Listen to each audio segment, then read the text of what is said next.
This broadcast is brought to you in part by Hendricks Chevrolet, celebrating 75 years in the Valley, and State Center Community College District, covering Fresno, Reedley, Oakhurst, Madera, and Clovis. Thank you for your support.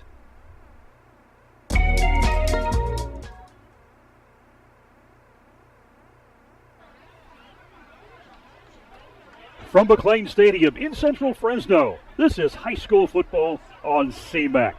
Tonight's matchup, the Fresno High School Warriors and the host McLane High School Highlanders.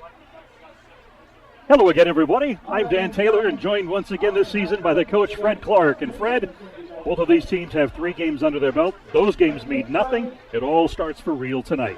Yeah, these are all league games. Fresno hasn't won. They've shown progress the last couple of weeks. They have a full roster now. They're looking a lot better. I saw them practice this week. They are fiery and ready to play. McLean is 1-3. They've been competitive in 2 of those games. They also are really itching to play football tonight. Highlanders receiving, Fresno High winning the toss, and we are underway from McLean Stadium. Around the far side, breaking 1, 2, 3 tackles, and in the clear. He could go all the way. Our opening kickoff returned for a touchdown. No flags, and this was an instance. He got to the outside. He was patient. He picked his holes, aided by some shoddy tackling from the Warriors. Desire Newhouse taking it all the way to the house for a touchdown on the opening kickoff, and the Highlanders strike very quickly in this one. And nothing like scoring on the opening touchdown to really build some momentum and take some of the steam out of the Warriors. We'll see how they respond. Fred, talking about these 2 teams, McLean coming in with 1 win and 2 defeats. They have been very competitive in those games. They should have beaten Porterville in their opener, and they beat a good Mendota team in overtime in the second game of the season. And the whistles stop play before. The Highlander kicking game has been dicey at best. It really cost them against Porterville, and they could have won against Mendota late in the game with a little bit more consistency. I know Coach Pancotti's been working hard at that the last 2 weeks.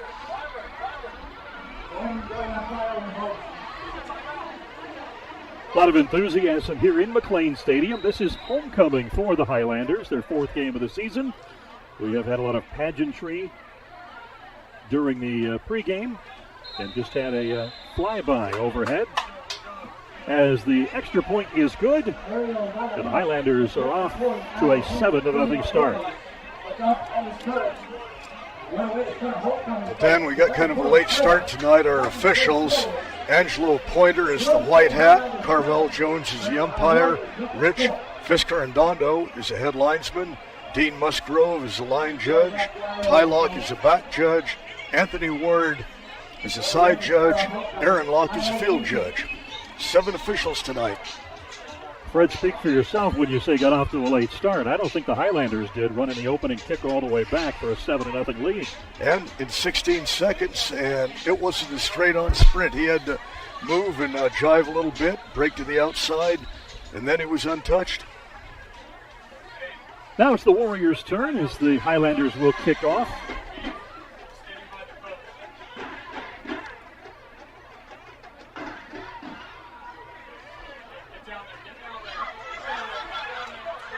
And he's got to see him up the middle, and he could break this one. Hauled down at about the 43-yard line. Jermaine Schexnader on the return for the Warriors. As he brings it out, they'll spot it at the 44. Anytime you can start past your own 30 after a kickoff, you know you're in good shape field position-wise. Now, we're going to see a Warrior team that is really going to be heavy on the ground game. They come in still looking for their first win of the season. A rough opener, but they've been very competitive in the 2 games since. Well, a missed extra point against Chowchilla kept that game going into overtime. Ivan Santa Maria, the quarterback, and just as the coach told us, they are indeed on the ground with the very first play. Yeah, you'll be seeing McLean. They're going to go to a lot of single coverage and load the box up, try and stop the Warriors. They're going to challenge him to beat them in the air. Nehemiah White with that carry. Second down and 10. Ball resting on Fresno's 44-yard line. Roger with us here on CMAC, our first high school football telecast of the season. We've got a bunch of them coming up, some terrific games on tap. Hope you'll join us throughout the fall. Pickup of about 4 on second down. The Warriors have got to do a little bit better job at firing off the line. That started out, looked like it had some promise to it. McLean was able to stop the gaps. Santa Maria returning to the Warriors huddle after getting the play call from the sideline. 3rd and 7 from the 47. In motion, Lee K. Rice. Moving the pocket, doesn't have anybody. Fires near the sideline. The receiver, Schexnader, leaning out of bounds, unable to haul that one down. Real quickly, the Warriors head coach is Keith Pempeck. This is his 4th season. Kevin Oates is his chief assistant. James Tillman, Vincente Avadano, Nate Samaniego, Big Sean Samuelu, the defensive line coach, Chad White, and Daniel Corona round out the coaching staff. That Sean Samuelu, I could talk about that guy for quite a while, but that'll be at a different time. For a while. Oh, yeah. So the Warriors putting it away here on 4th and 7. Kick just booted away, and it will bounce at the 25 and take a Warriors roll. And it'll die and be down at about the 13-yard line. You know, McLean, by design, they don't really have punt returns designed. Andrew Pancotti, the McLean head coach, when he was a player at Clovis East, his head coach, Tim Murphy, didn't even put anybody back because on punts he figured 3 things can happen and 2 of them are bad, and he felt if he had to start on his own 1-yard line, that just gives them more time to eat up the clock, which they did on a routine basis. Highlanders with the football. Toss sweep coming to the near side. Spinning and loses the football. Football is on the ground. Question is, was it already down? Was the runner down? Yeah, the Highlanders come away with the football.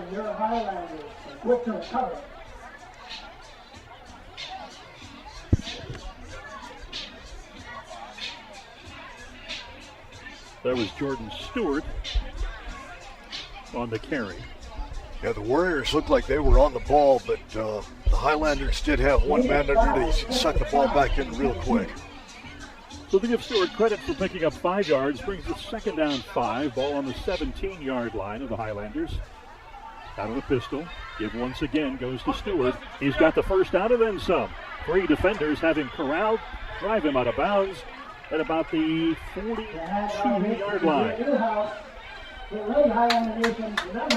Gazir Newhouse on the carry. And they will say he stepped out just before the 40-yard line at about the 38. Well, Dan, the Warriors were really overstacked to this side, and they didn't have a heck of a lot there in the backfield. They were fortunate that didn't go for more yards than it was.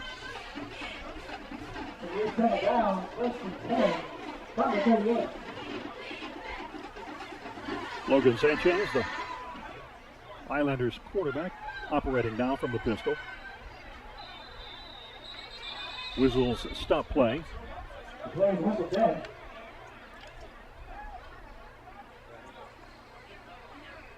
Highlanders moved.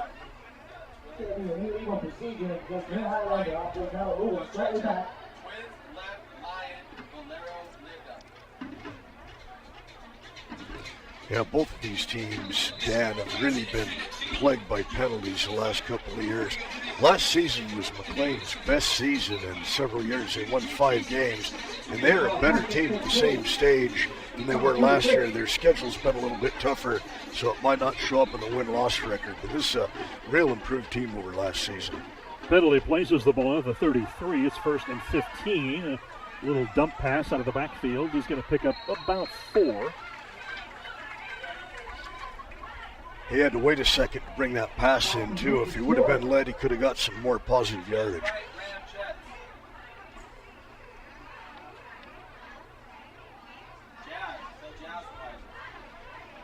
And about improvement, this is the best Warrior team I've seen since Keith Penpeck's been the head coach a couple of years ago. Penalties just wiped them out in several games. They've really struggled to clean this up.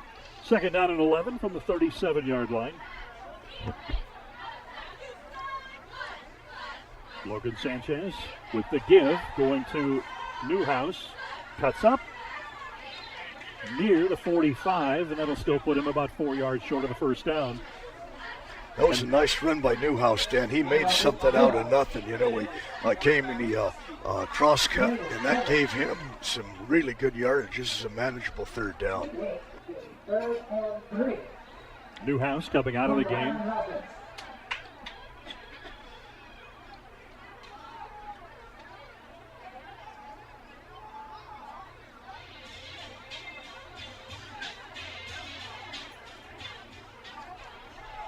Big 3rd down and 3 now. Ball on the 45-yard line.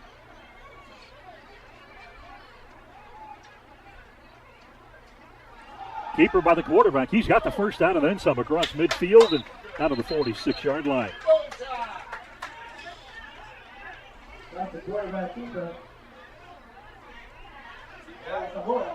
I like that run by Sanchez, Dan. You know, once he knew he had 1st down yardage, he just tucked it in, held it hard with both hands, put his head down. Well, the defense had to make a decision there as the 2 backs in motion. Yeah, the Warriors are going to take a timeout, and they're going to talk defense as they just saw the Highlanders come up with a crucial 1st down there and punch the ball across midfield into Warriors territory. And except for that one penalty, the Highlanders have made positive yardage on all of these plays, and this got to be a concern for the Warriors. You know, you give up that touchdown, and then you have something like this happen, and right now they don't seem to have a good answer to stop McLean. So the 2 teams around their coaching staff. Highlanders back out on the field as the officials whistle the Warriors to come back out. 1st and 10, football closer to the 46 than the 47.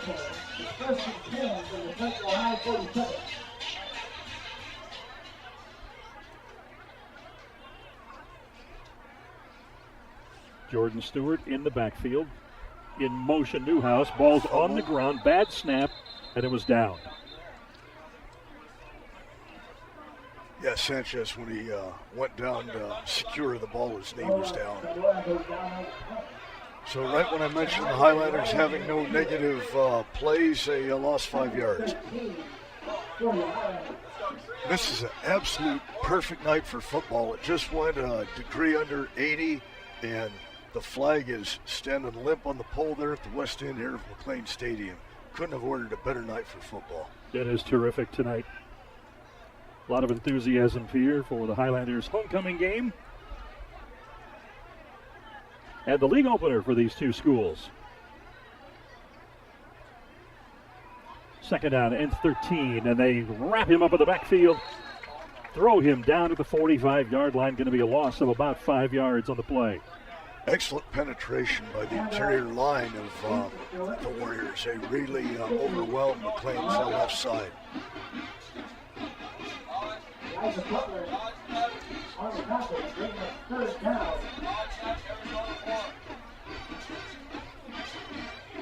So that brings up a 3rd and 18 with the football at the 45-yard line of the Highlanders. And they were in the 3rd and long not that long ago, and the quarterback keeper pulled off. And the Highlanders want to talk this one over a little bit more and call timeout. Timeout called out the field. Timeout, McLean. San Joaquin Memorial scored early to lead Buchanan 7-0 down. Boy, they were expecting a big, big crowd over there. They were putting out the word. They were putting out the word for people to try and get there early as possible. Maybe the big game of the night on the schedule around the Valley. Yeah, and Central's playing Liberty, so you have the number 1 and number 2 teams playing, and the number 3 and number 4 teams playing. Now that's only supposed to happen in the semifinals of championship season. And these teams may be seeing each other again in November. 7-0 McLean Highlanders over the Fresno High Warriors here on CMAC. Glad you have joined us for high school football, our first of the season, and we've got a bunch more coming up in the weeks ahead. Highlanders took the opening kickoff to the house for their 7. And right now they've got a big 3rd and 18. This is Noah Zamora rolling to the near side, overthrows his man in and out of the hands of the defender. I thought the Highlanders moved a little soon on that one too, but there are no flags on the field. Lee K. Rice, the defender, had that ball go right through his mitts. I think he was as surprised as anybody on the field. Roosevelt leads Torres out at Sunnyside 7-6. Getting late in the first period over there. So the Highlanders set to punt the football away.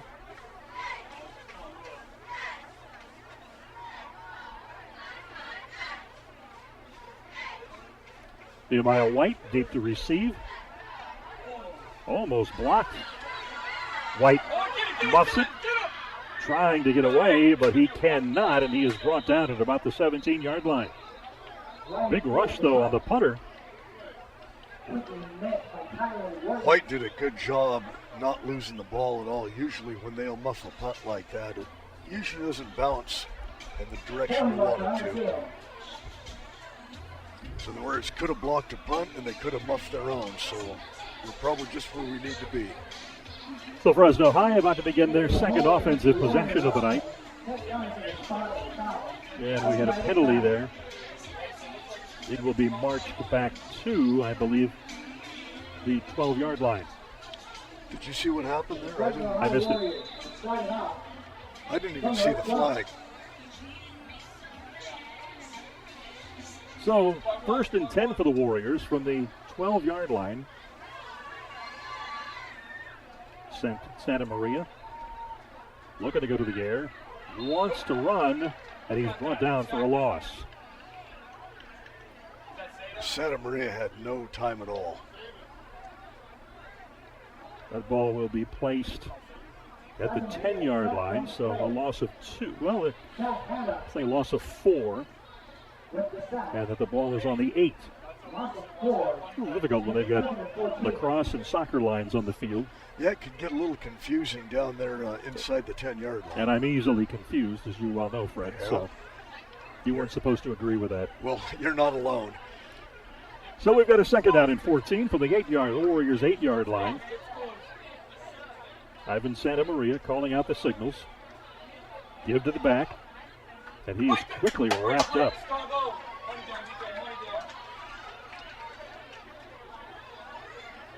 Nehemiah White brought down almost immediately on taking that handoff. Good penetration again by McLean. Front 4 plus friends. Brings up a big 3rd and 13 from the 9-yard line.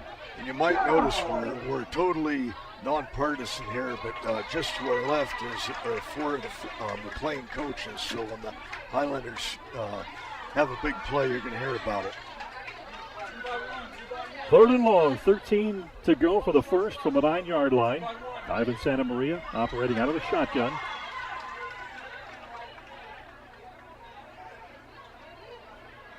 Looking for a receiver. Ooh, almost picked off. It is picked off by the Highlanders. We're still discussing it, whether I still haven't seen a signal. I thought he came down with it. Yeah, it's going to be the Highlanders' ball inside the 10-yard line.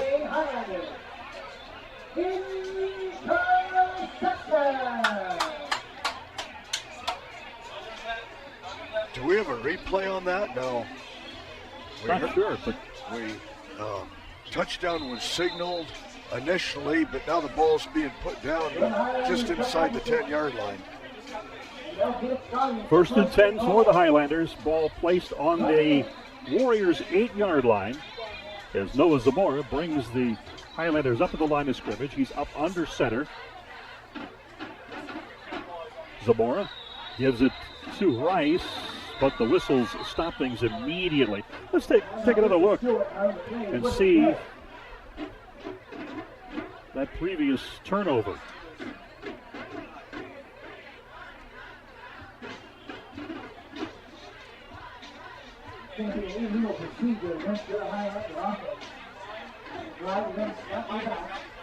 Okay.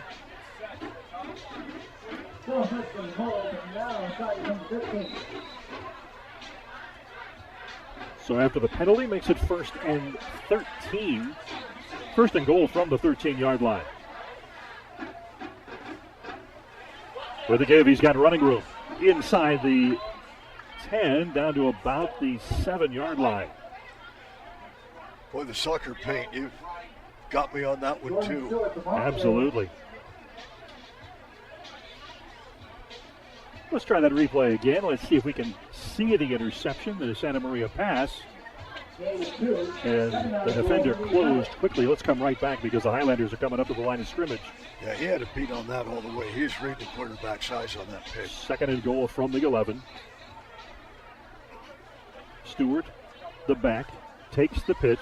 He's got running room. Off tackle into the end zone. Highlanders touchdown. So that will always make a coaching staff happy when you turn a turnover into a touchdown. And it makes another coaching staff very, very unhappy. Turning the ball over is never good, but when you give the opposing team the ball inside the 10, you got a real problem.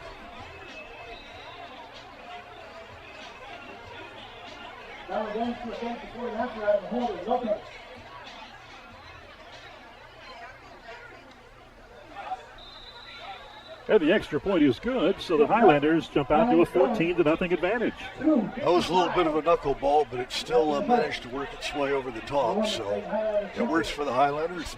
2 extra points good, and 14-0 lead with just under 3 minutes to go in the first quarter. And the Warriors have got to make something happen this possession. This is an important possession coming up for Fresno High. They have been victimized once on the opening kickoff, being run back for a touchdown, and then the interception there in the red zone. Well, Dan, this will mean nothing probably for anybody but me, but Wyoming has defeated Air Force 17-14 tonight. They did pull it off. Your Cowboys victorious. That's a big win for them. Had a huge win, and I'm pretty happy about it. That's great. So the ball bouncing out of bounds at about the 4-yard line. Penalty flags fly. As a result, Fresno High will now go on offense. Well, the Warriors are down 14-0, and they've yet to get a first down. So if anything else, they need to get a first down. Just get something to build the confidence up a little bit. When they were lost to Morro Bay over on the coast a couple of weeks ago, they dug themselves into a 28-0 hole, and then they were able to come back and get within 2 scores, and then lightning into that game late in the third quarter.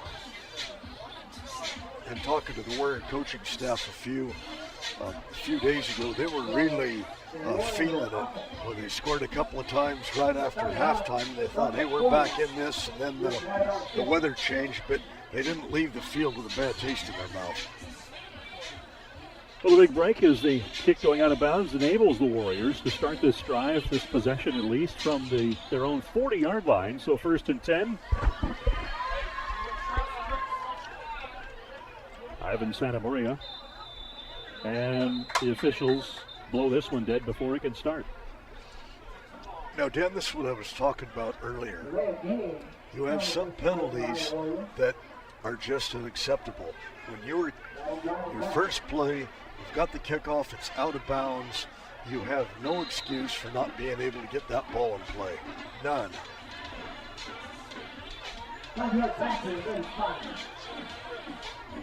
So 1st and 15 now from the 35-yard line. It's Santa Maria with the handoff. He's got some running room, trying to get around the end. He does, and picks up about 7 or 8 yards across the 40-yard line. The Highlanders have to be careful on that. That was real iffy, that hit. Boy, when they cross the sidelines like that, you got to let it go. So 2nd and 7, ball placed at the 43-yard line.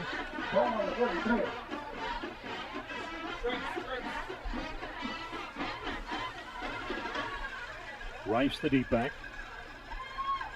3 wide receivers on either side. Rice trying to get a block. Close to the first down, and we've got penalty flags flying everywhere. We had a hold there coming up. You know, White was just short of the first down by a couple of yards, and so this is, I'm sure, going to be coming back here. So the hold is going to have the ball marched farther away from a first down as we take another look at this, and there it was. The wide receiver, Jermaine Schexnader, had a hold of the defender's collar.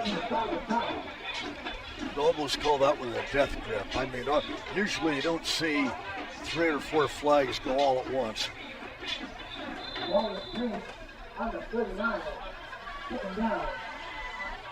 So the Warriors push themselves back to their own 39-yard line. And we have a 3rd down play here. It's only 2nd down there, but I think we have 3rd down. Have to get to midfield for the first. Quick out. Trying to evade 1, 2, and then 4 defenders. And Schexnader losing yardage on that play. Sometimes, and you don't see it as often as you probably should, but sometimes a little pump fake by a quarterback can work wonders in that situation.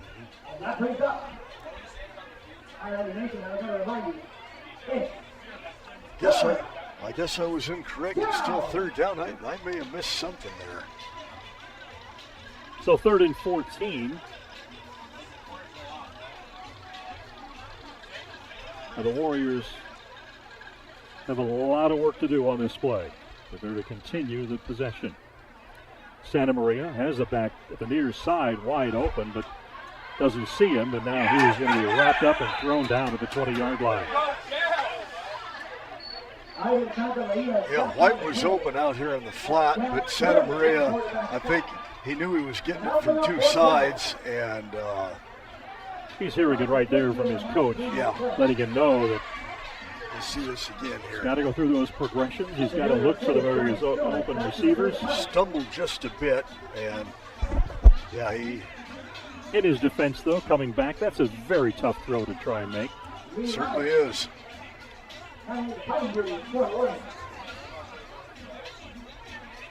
So Newhouse just across midfield at his own 49 awaits this punt.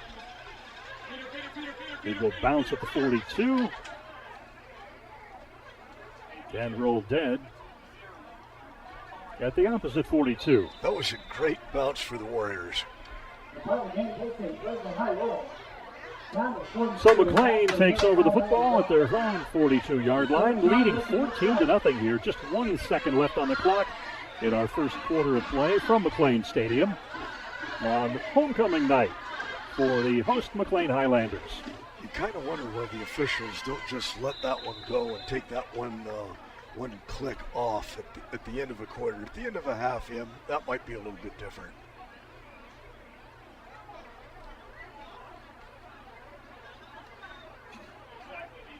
Well, the Warriors defense have been put in a bad position. Kickoff was run back all the way. They didn't have a chance to do much. And then 2 possessions later, they have the ball on their own 10-yard line. They have to defend that. That is McLean's third called illegal procedure, and another one or two I think the officials may have missed. They got to tighten that up a little bit.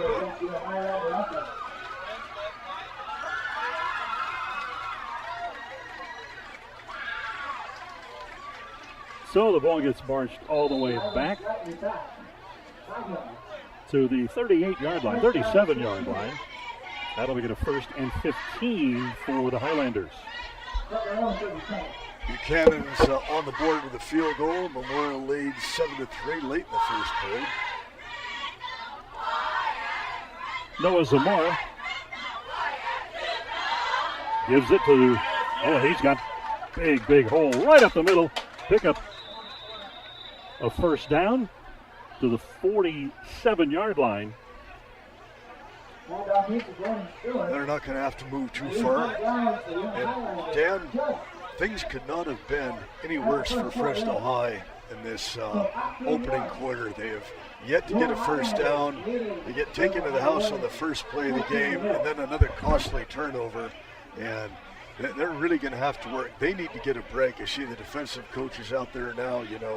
You got to stop the man, but we got to force a turnover and get something happening here. Jordan Stewart with a terrific run for the first down. So the ball will be placed at the 46-yard line to start the second quarter. McLean on top 14-0. They took the opening kickoff all the way back for a touchdown and then capitalized on an interception down inside the 10-yard line. And a couple of plays later, that was turned into a touchdown for our 14-0 score at this point. Last season the Highlanders were defeated. Fresno High only won 2 games last year, and one of them was a win over the Highlanders. I believe it's 22-18, and McLean just shot themselves in the foot, and that kept them from having a winning record. As it was, they were 5-5, but that would have given them 6 wins for the first time in I don't know how long. Zamora with the give to Newhouse.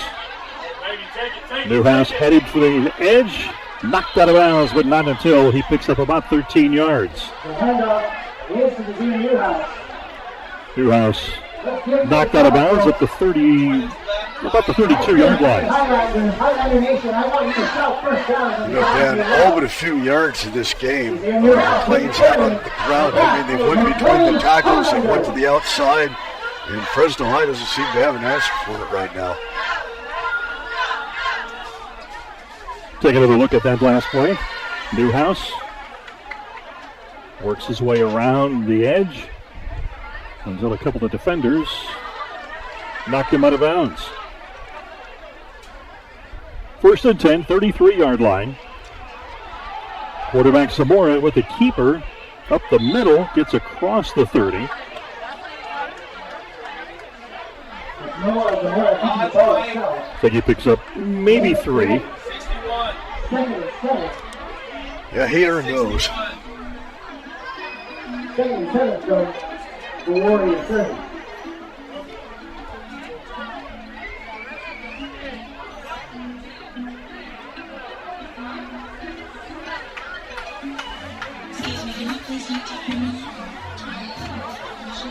Second out and 7 for the Highlanders. Zamora this time up under center.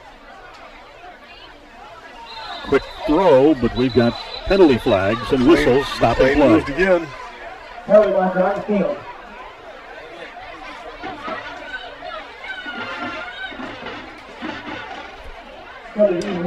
So the Highlanders get a big break on the run and then turn right around and hurt themselves with a penalty. Ball marched back and placed at the 35-yard line.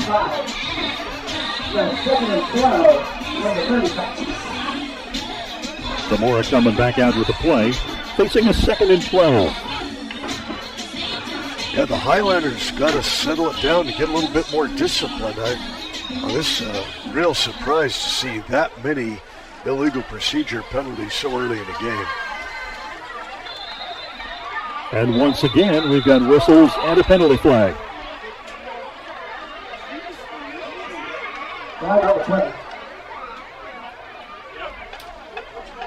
There you see it. McLean's coaches up here in the box stand are incredulous about how this could be happening. I can't blame them. And they're ahead by 2 touchdowns. So instead of being down at the 32-yard line, the ball has now been placed at the 40-yard line after a couple of penalties, moved it back. And it's now 2nd down and 17.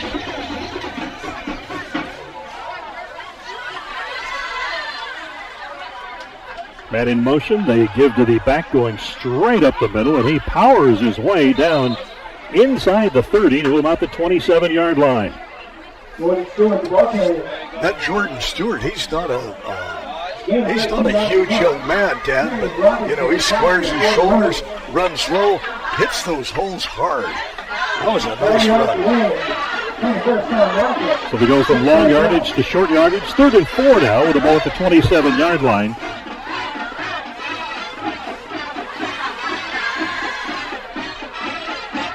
Stewart, the deep back, just inside the 35. Zamora barking signals, quick out. Receiver wrapped up, and he's going to lose a bunch of yards. There again, Fred, little pump fake, freezes the defender. And sometimes in that situation, do a little turn in, pump fake, and then go. That would have had a great deal of chance of success. So now looking at 4th and 6. No don't see Highlander here of a kicker as they are going to go for it here from the 29-yard line.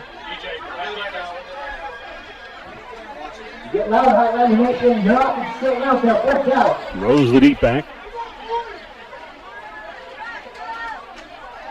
Zamora to the near side, throwing to the receiver. He's got the 1st down and then some, down to the 10. Still on his feet inside the 10 to about the 8-yard line.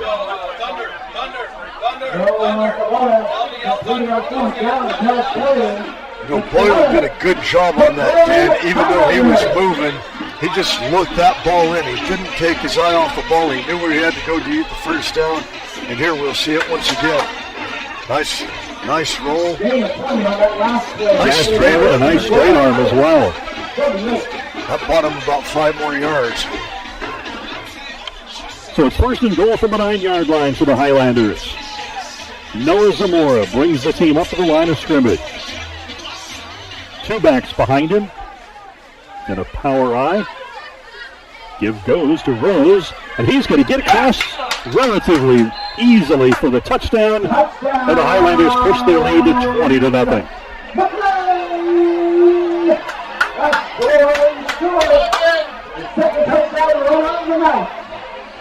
When McLean's offensive line was feeling it on that, man, we'll see this again. I mean, they just created a hole. So the power formation, the power eye, and Rose takes it off tackle over for the score.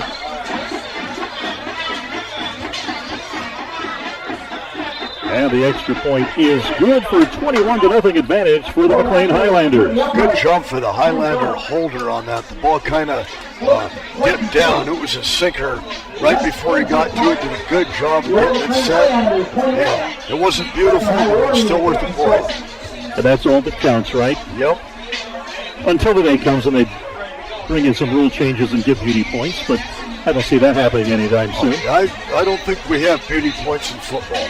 21-0 our score. McLean out in front here. We are midway through the 2nd quarter on homecoming night here from McLean Stadium in Central Fresno. Glad you're with us. And what a night it has been. The Highlanders taking the opening kickoff all the way back for their first score, then converting an interception 2 plays later into a touchdown, and now with a long drive.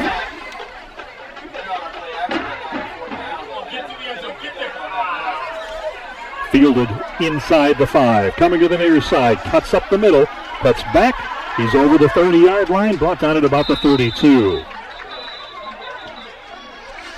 One area the Highlanders really need some work on is on their kick returns. They had one that went out of bounds that gave the Warriors the ball at the 40, but both kickoffs that were returned have resulted in good field position for the Warriors. They haven't been able to take advantage of it. And speaking of kickoffs, over at Sunnyside Stadium, Torres took the opening kickoff against Roosevelt to the house. Roosevelt came back, scored. Torres come back, and they had a 14-7 lead, and then when they kicked off, Roosevelt took it to the house. So we've had 3 kickoff returns in less than a half in 2 games here.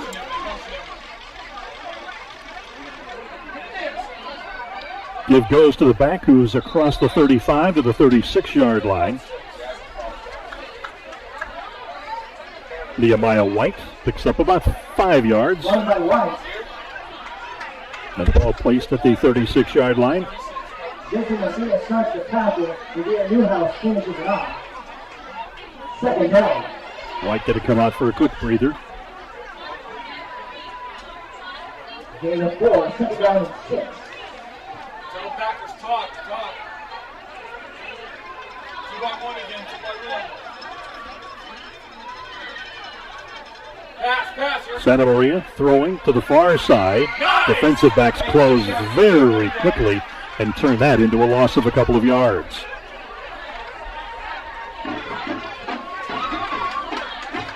Now the Warriors are really struggling offensively.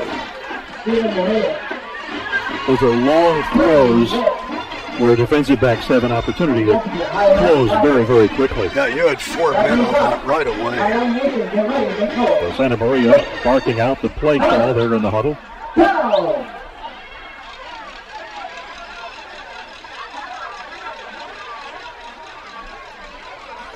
Alongside him in the backfield, Damari Ferris.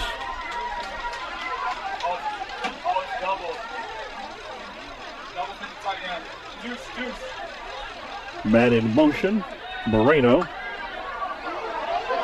Unable to find a receiver, tucks it up and runs, picks up a couple of yards before being knocked out of bounds.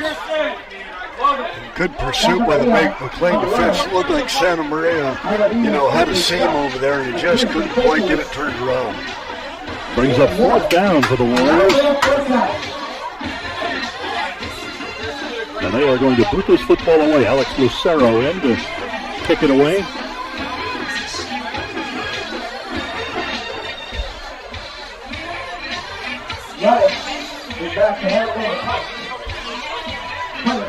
And deep to return it for McLean. Jordan Stewart. He will set up at about the 28-yard line.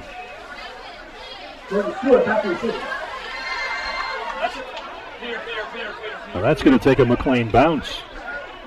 Then roll back up to about the 38, where the Highlanders will start their 4th possession of the night. A good field position at the 38-yard line with just a little over 5.5 minutes left. Plenty of time, and as we said before, the Warriors just have to try and make something happen one way or another. They need a break. They need a positive break. It's been a night of bad breaks for them. Penalties, the interception, the kick return. They've had a rough go of it thus far, and showing the results on the scoreboard as they're down 21-0.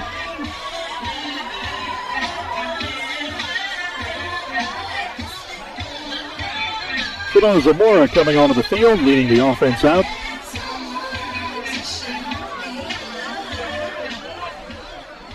Jordan Stewart, the back alongside. He'll bring Newhouse in motion. Give goes to Stewart. He's got plenty of running room. Evades the defender. He's now got the 1st down. He's across midfield, knocked out of bounds at the 46-yard line. Yeah, McLean is really feeling it. They're running downhill, it seems like most every play right now.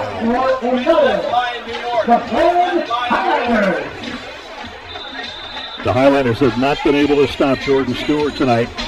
And you get the feeling that as the coaches recognize that, you're going to see the ball going to Jordan Stewart a lot more. So big 1st down now on the Warrior 46-yard line.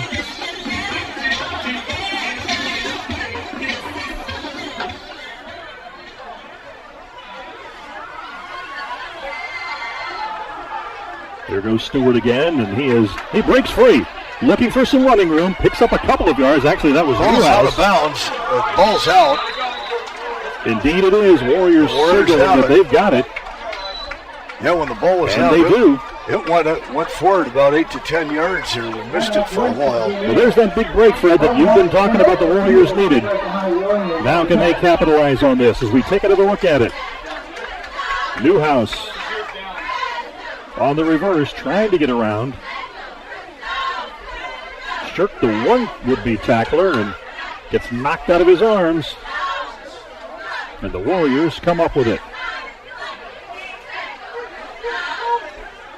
Desir Newhouse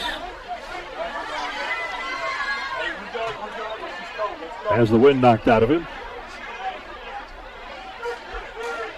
And the McLean athletic trainers guiding him off the field to the McLean sideline.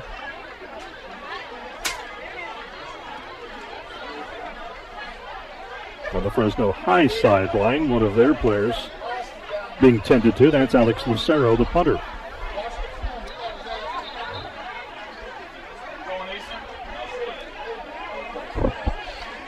Well, we said before, Fresno High really needs a break to try and get something going here. They got the ball now, first down. They're their own 41-yard line, but that's the first real positive thing that's happened tonight for the Warriors.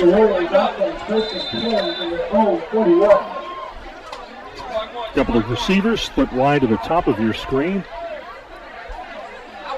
Two backs, could be a power situation with the up back being a fullback who will do some blocking.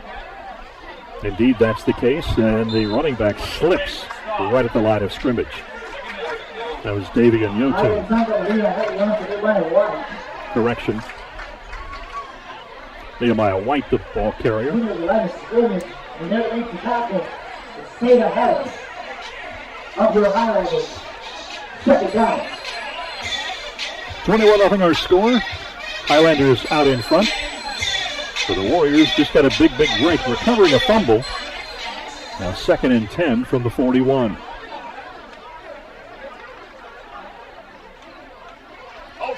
Blown play. White went to the wrong side of the quarterback. Santa Maria has to scramble on his own. Picks up about 3 yards out close to the 45 before being brought down. Boy, those plays, yeah, they are so obvious. I think the snap was muffed, and that may be what turned Santa Maria to the wrong side. Yeah, he's just standing there kind of, okay, what do I do now? Right. And the Warriors are going to take a timeout and talk this over. 3rd down and 6 with the nose of the football at the 45-yard line. They certainly want to take advantage of this opportunity to make something happen.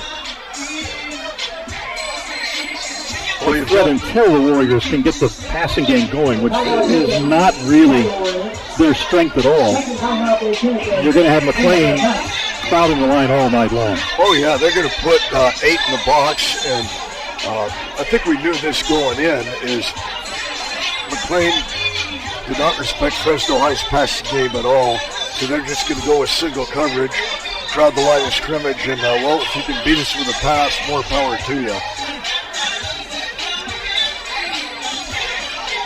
Highlanders back out on the field. You see the enthusiasm of the Fresno High side tonight. Good turnout here by their fans.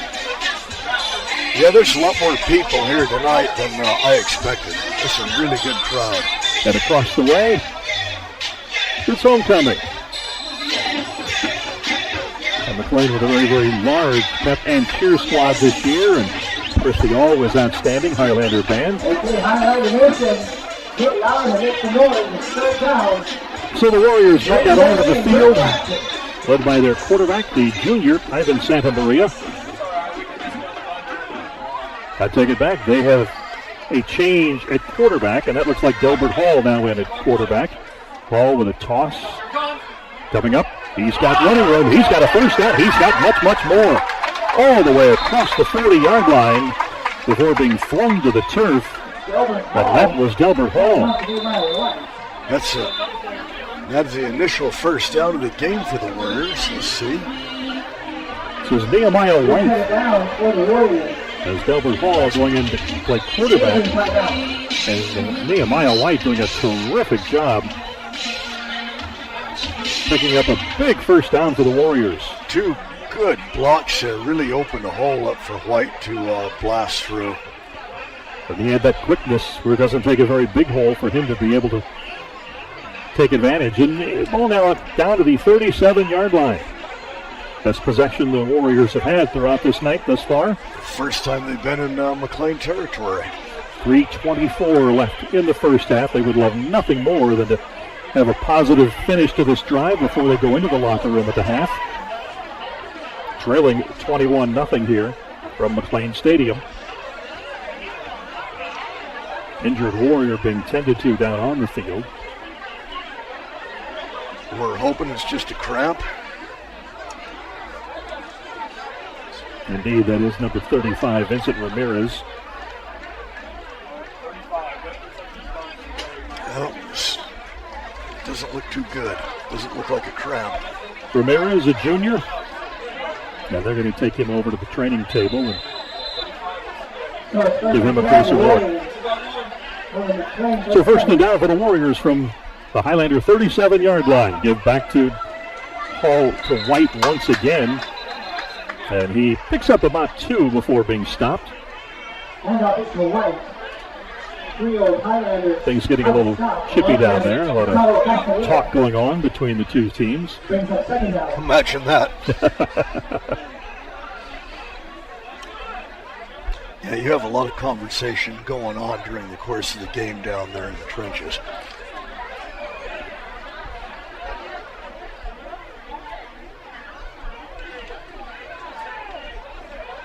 Two by one. Now they've got a power formation here on 2nd and 8. He's bumping. Give goes once again to White around the far side. He's got running room and he's very close to the first down. Money down. One very quick back. About 31, DJ. 31-32. Look at the spot. And I believe they're going to say he's 2 yards shy. Football at the 29-yard line. Even though the quarterback change hasn't, we don't have any positive facts, but it looks like the Warriors have picked up a step a little bit here. Rolling to the near side. He's got a receiver wide open in the end zone. Touchdown.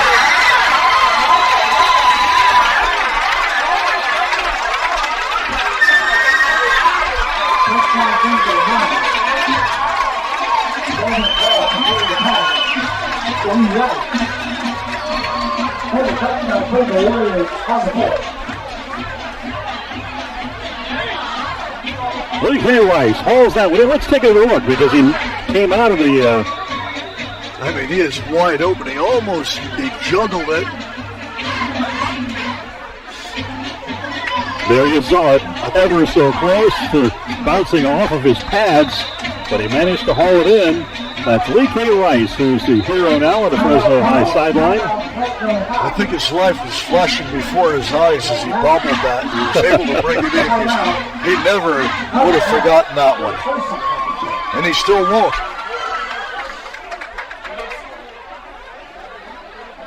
Now the Warriors are going to use their third timeout. I think they will be going for 2. Their kicking game's been a little spotty this season, Dan. So Lee Rice hauls that one in to put the Warriors on the board and really energize their bench area. They are very, very excited about the result of that drive. A terrific pass by Delbert Hall, who has come on after the change at quarterback and ignited that drive, and then the capping touchdown pass to a wide open Lee Rice in the end zone. Yeah, there wasn't anybody within 10 yards of him when the ball came down. Well, they're lining up for a single point conversion. That's Alex Lucero. And there's conversation going on between Lucero and Hall, which makes you wonder. Yeah. Is there something up their sleeve? Nope. He beats it through. It's good. And it's a 21-7 game.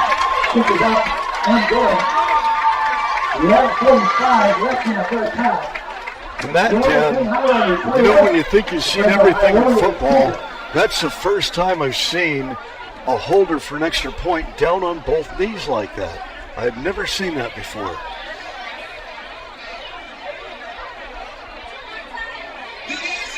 Do we have a replay of the extra point by chance?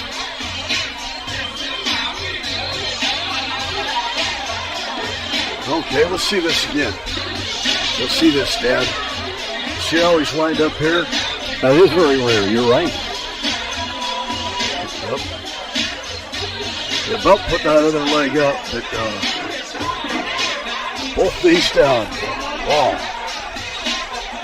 See something new every week. Any touchdown is a big deal, but the Warriors now, if they can hold the Highlanders from scoring to get before the half, they receive the second half kickoff, and they could get right back into the game. And this really ignited not only their sidelines, but the fans up here. Fresno's fans are really whooping it up right now. Well, one thing for certain, that long pass is going to make McLean respect.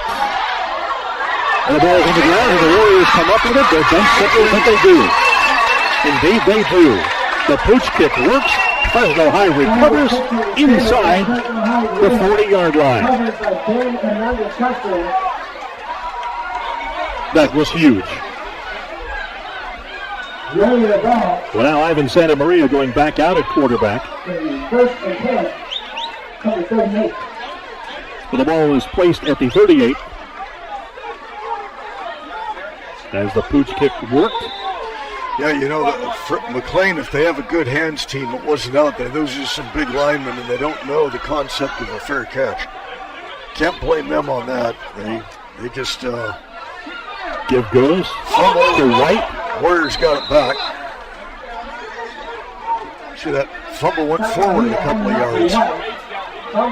White holding his right knee, and he is down, and we've also got a lineman, Gabriel Azua, who came up with that, who appeared to be dinged a little bit.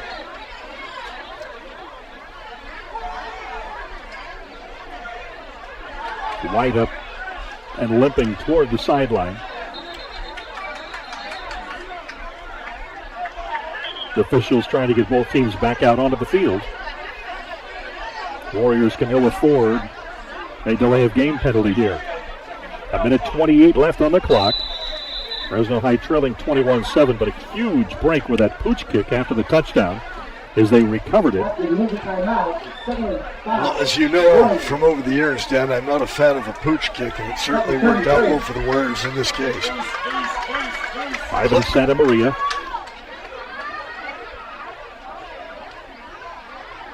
He's going to go to the air. He's got a receiver wide open. Touchdown Warriors. DK Rice once again. Officials are talking to the backfield, and it looks like is it a motion? I don't see a penalty flag down. Neither did I.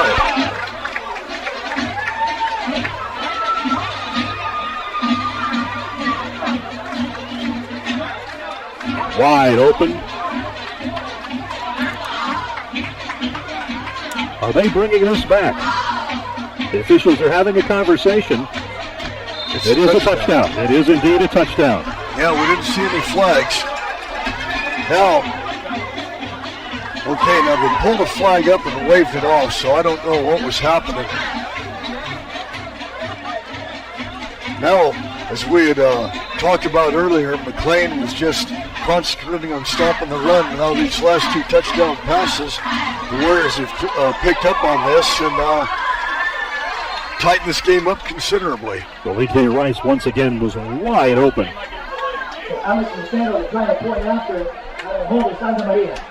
Santa Maria holding.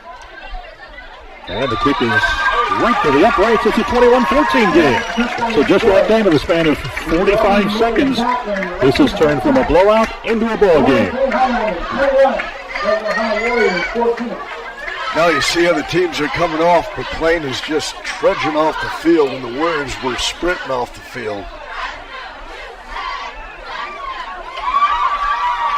So not only do the Warriors get the break that you were saying they desperately needed, but the passing game, which we talked about, suddenly sprang to life and put 2 touchdowns on the board. And we were well into the second quarter before they even got a first down. And now we got a whole new ball game.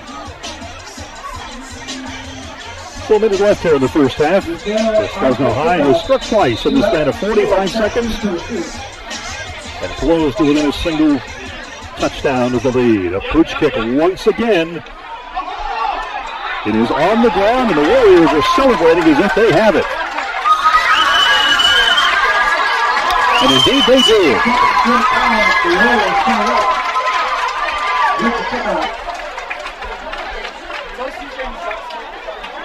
It looks as though Delbert Hull was the man who came up with that football. So a second pooch kick is recovered. And the ball's at the 48-yard line. For the first time in my life, I've seen two pooch kicks recovered. Let's see this again. Highlander Nation, your defense needs you. Wow. 53 ticks of the clock in the first half. It's time for you to get loud, get energized, and make some noise. So for Eddie to come right back with that same pass play? No, I would do a play action and see if you have a man open or not. Buy yourself some time. He's got a receiver wide open, penalty flag thrown on the field. Around the far sideline, picks up a first down, knocked out of bounds. Another penalty flag flies. Is it a late hit over there? The penalty flag here, closest to us and back near midfield, appears it as though it will go against the Warriors. And it would indicate where it was thrown over there. Okay, we're probably, well, where did we have a, what do we have?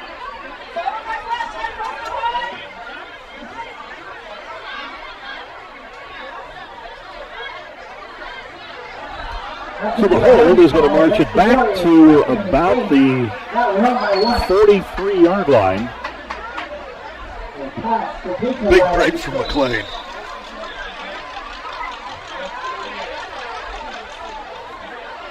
.44 seconds left, 2.5. First and 21 from the 42-yard line. Santa Maria did a throw. He's got a receiver near sideline. Caught by Lee K. Rice. Santa Maria completing to Rice.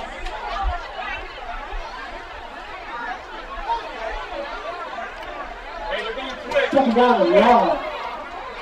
The clock's moving 25 seconds and counting here. To the near side, out of bounds, going Nehemiah White. Picks up about 3. The Warriors, I think, are out of timeouts this half, too, Dan. Yes, they are. McLean still with 2, but Fresno High has used up theirs. And the difficulty of that is a lot of those timeouts were burned just to have conversation about play calls. 16 seconds on the clock. 3rd and 17 for the Warriors. Santa Maria, he's got time. Going deep for a receiver who got turned around. It was Rice once again. Santa Maria looking for Rice. Turned to the inside. And the throw was over his other shoulder. So now 11 seconds left. They're going to go for it on 4th and 17. I applaud that call. You know, maybe something can happen. If you don't, you're going to take 5 or 6 seconds off the clock and still leave the Highlanders a long ways from the end zone. Unless something goes terribly wrong. 3 wide receivers to the top of your screen. That's Rice at the bottom of your screen, who's been his go-to guy. Out of the backfield, in and through the hands of Nehemiah White, incomplete, and the ball's turned over with 8 seconds left on the clock.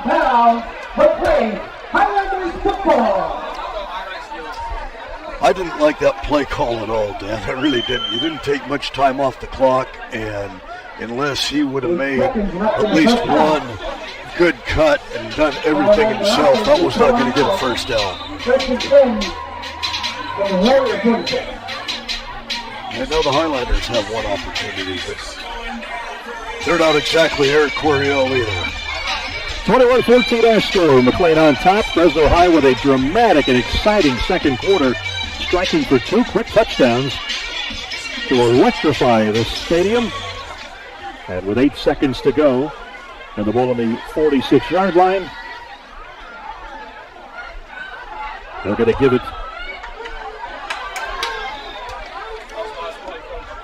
to Jordan Stewart, and that will end the first half of play. Out of the first half. So a terrific second quarter turns a blowout into a ball game. As the McLean Highlanders sit on top now 21-14. Fred, your thoughts? Well, I thought McLean had everything going for him, and they allowed the Warriors to get back in. You know, a couple of, miscues, and especially those two pooch kicks. The Highlanders have got to address that, and it's really tough to make a big change on something like that at halftime. These are things that have to be taken care of during the week, and if McLean can escape and win this game, that's something they really have got to work on. I mean, that's a disaster. So our score here at the intermission, 21-14, McLean over the Fresno High Warriors. We'll be back for second half action after this.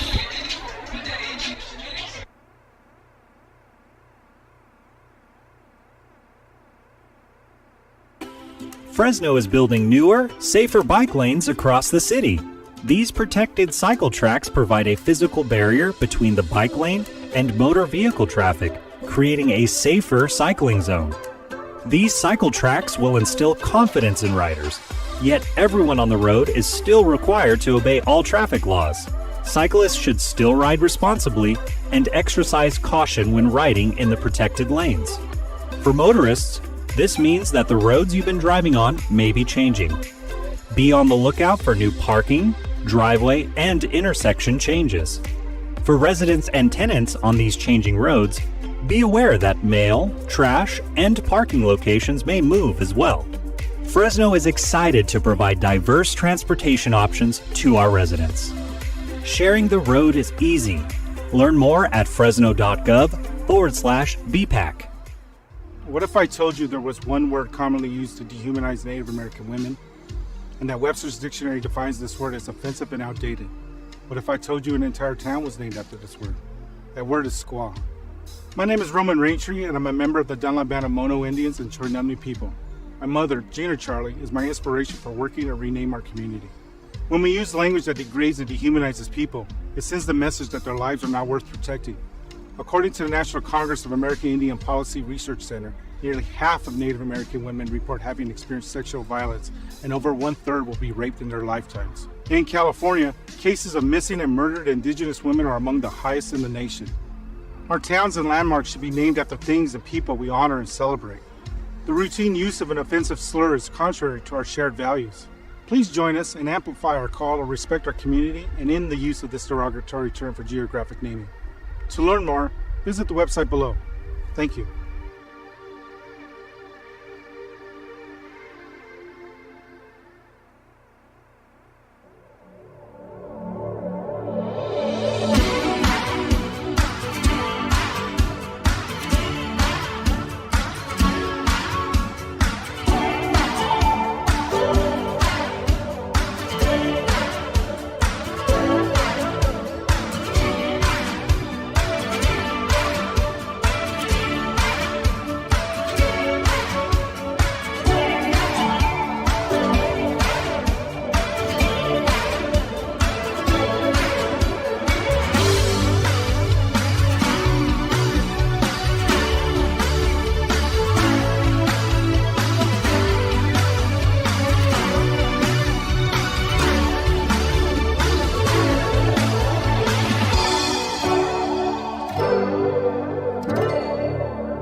One of the key goals of the project, Clean Shared Mobility Network, is to try and provide benefits to disadvantaged communities. In Fresno, that's Southwest, so that's our project area.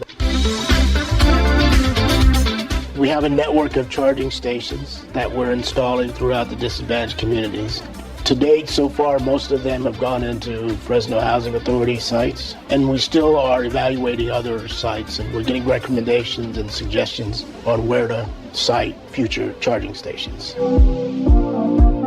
There's the car sharing. That program, it allows people, it's based on an app, and it allows people to basically rent a car for short periods of time. And those are typically people that don't even have a car. They're all electric, so that helps with the environment. The bike sharing works in a similar fashion where you have an app and you can rent the bikes. The battery here is swappable. It allows us to station the bikes anywhere. The bike, as well as all of the equipment, is GPS and geocoded, so we know where the bikes are at. We're going to stagger the deployment. We're not putting all 200 bikes out at once, especially in the beginning. Then we have electric medical vans that are ADA compliant, and so they can transport to medical facilities. It's a 5-year project. The step that we're at now is deploying the vehicles. We plan on doing that this fall. So once we've deployed the vehicles, then we go through a process of dynamic review. So we'll see where they're being used and not used so that we can relocate the vehicles where they're most efficient. What's really unique is how we've combined car sharing, bike sharing, van pool, all into one program. That's pretty much what's unique about our project.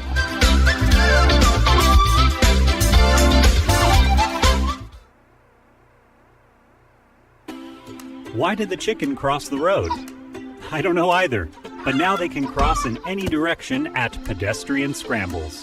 Pedestrian scrambles are intersections that allow pedestrians to cross in every direction, including diagonally. These intersections make this possible by having an exclusive pedestrian phase in the traffic lights. To use a scramble as a pedestrian, press the walk button when you arrive at an intersection and wait for the current green light cycle to complete. When the walk signal lights up, cross in any direction of the intersection. Drivers and cyclists should continue to focus on traffic signals and only proceed when the traffic lights are green. Sharing the road is easy. Learn more at fresno.gov/BPAC. Hey there, I'm Mark Jackson. And I'm BJ Ubisu. And we're from the Pie Shop. No, not that kind of pie. A product incubator. Whether you are a fledgling inventor or an existing company, the Pie Shop can help you incubate your business. Tired of tinkering in your garage on your idea? Make the Pie Shop your shop. We offer mentorship, workshops, events, services, and dedicated and shared office spaces.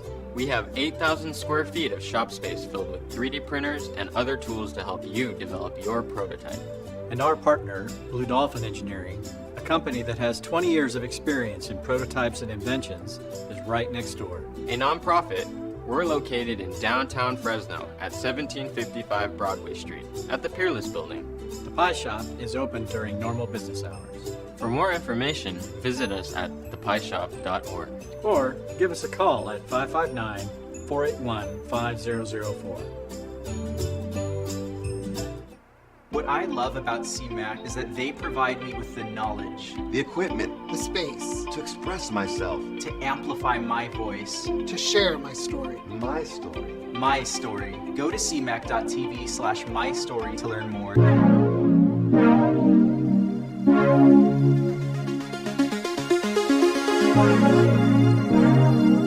In Southwest Fresno, it's just been this barren land forever. And trees are a representation that not only life is becoming involved into that particular area, but that there's a sense of care for people in that area. Now, the object itself may be small as a tree or as a small seed, but the symbolism of what it is, it's huge, because if you water that seed and if you water that tree, it grows into something that's huge. All total, this project planted over 405 trees in Southwest Fresno, and it's just really made a lot of improvement in the area. This was part of the Southwest Urban Expansion Project as part of the TCC grant. You know, it was just specifically identified for this region that's underserved, some of the poorest air quality in the area. It really benefits the residents here, but it also benefits the businesses in the area. It benefits the air quality. So it's really a regional benefit, more so than just right here on this particular street. We're reconstructing the irrigation to modern irrigation systems that are drought tolerant. We're making sure that we're planting the correct tree in the correct place and the trees that are going to thrive in this environment. All right, we're going to put a little dirt in. It may seem small to others, but it's huge because of what it represents. It represents new beginning, a new beginning that one day will become a life change for so many people, especially in an area that's disenfranchised. There's transformation that's happening, and it's happening because of projects like this. So we're grateful for it. We can't wait to finally have some Kool-Aid under the shade.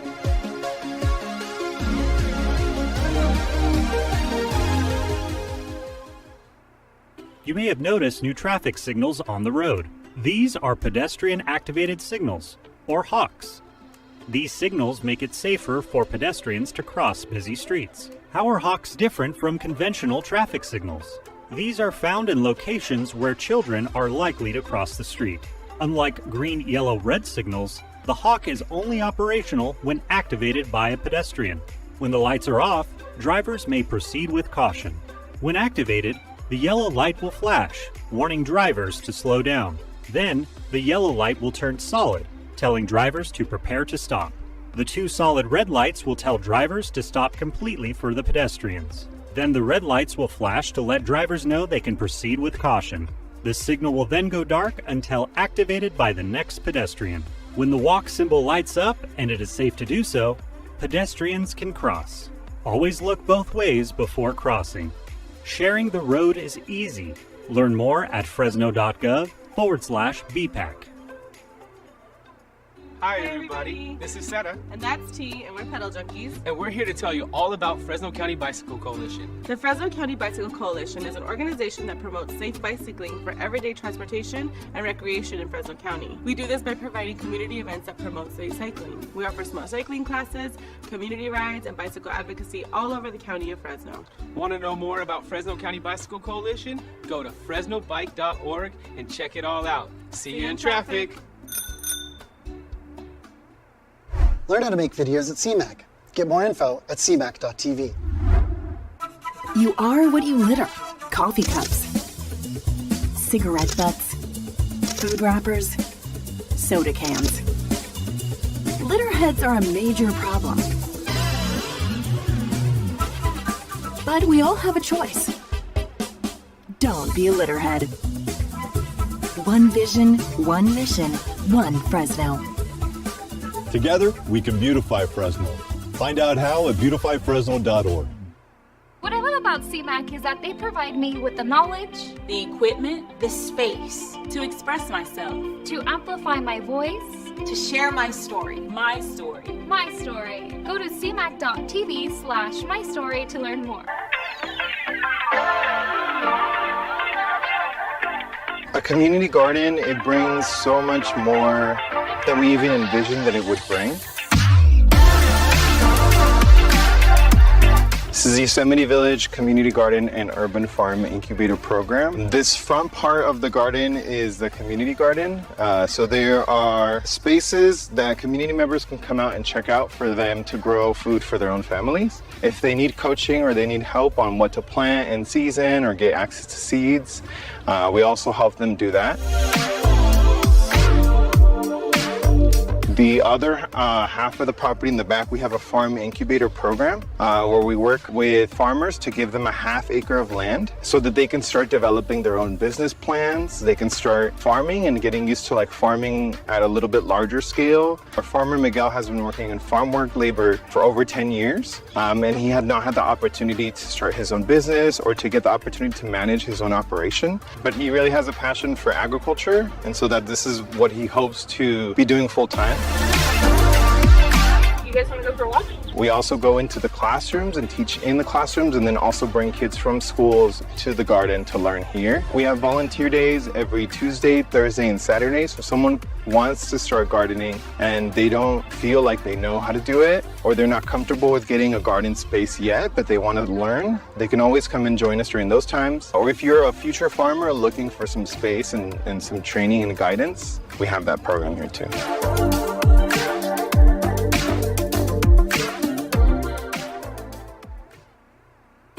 You may have noticed new symbols on the road. These are sharrows, or shared lane markings. They can be found in the through travel lane or the right turn lane.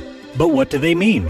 Sharrows indicate a shared lane environment for bicycles and cars where a bike lane is not possible. For drivers, this means to be on the lookout for cyclists in the lane and to only pass cyclists in a safe manner for everyone on the road. For cyclists, this means you are allowed to ride in the full lane and should avoid the door zone of parked cars. For sharrows in the right turn lane, cyclists are allowed to continue straight through the intersection. Sharing the road is easy. Learn more at fresno.gov/BPAC.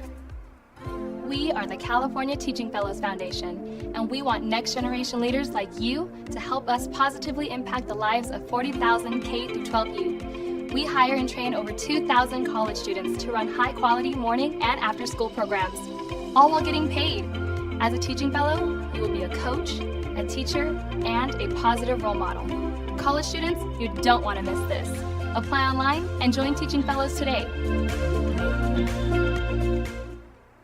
Today, nearly 1 million people in the United States are living with Parkinson's disease. My husband Mel is one of those people. I'm Patty, his wife and care partner. Early signs of Parkinson's can be subtle: a tremor in your hand, stiffness in your body, short shuffling steps when you walk. Know the signs and how to spot them in yourself or someone you love, and know what to do next. Early diagnosis and expert care can help manage symptoms and improve the quality of life for a person with Parkinson's. The Parkinson's Foundation is here for you. Let's go ahead and look at early signs and discover the free resources available for people with Parkinson's and those who love them at parkinson.org. Find answers and join us in the fight against Parkinson's.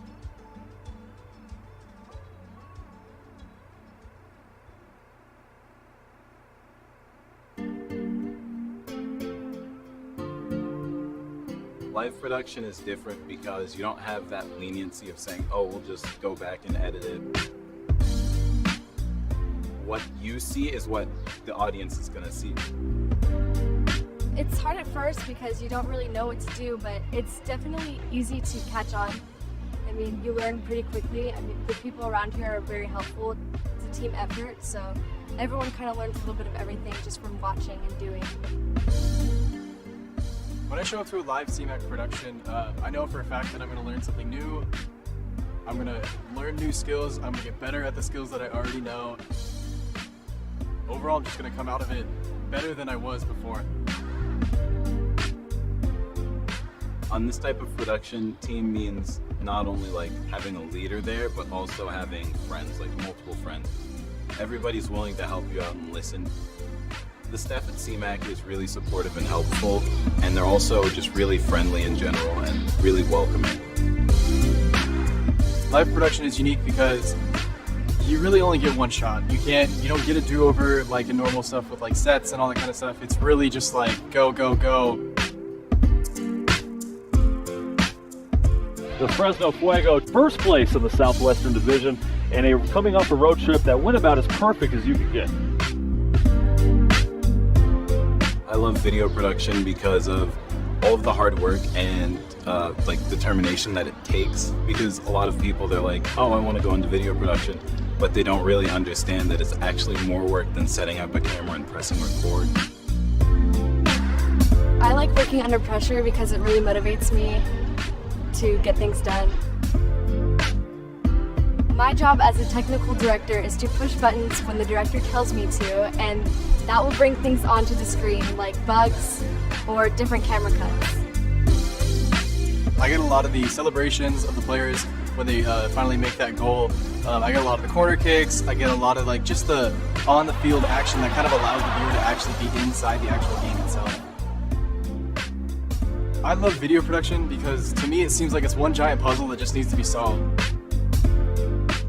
The first time that I saw my replays on air, I felt sort of a sense of accomplishment because I knew that that was me. Can't get it left foot from Blanco, but it's finally in!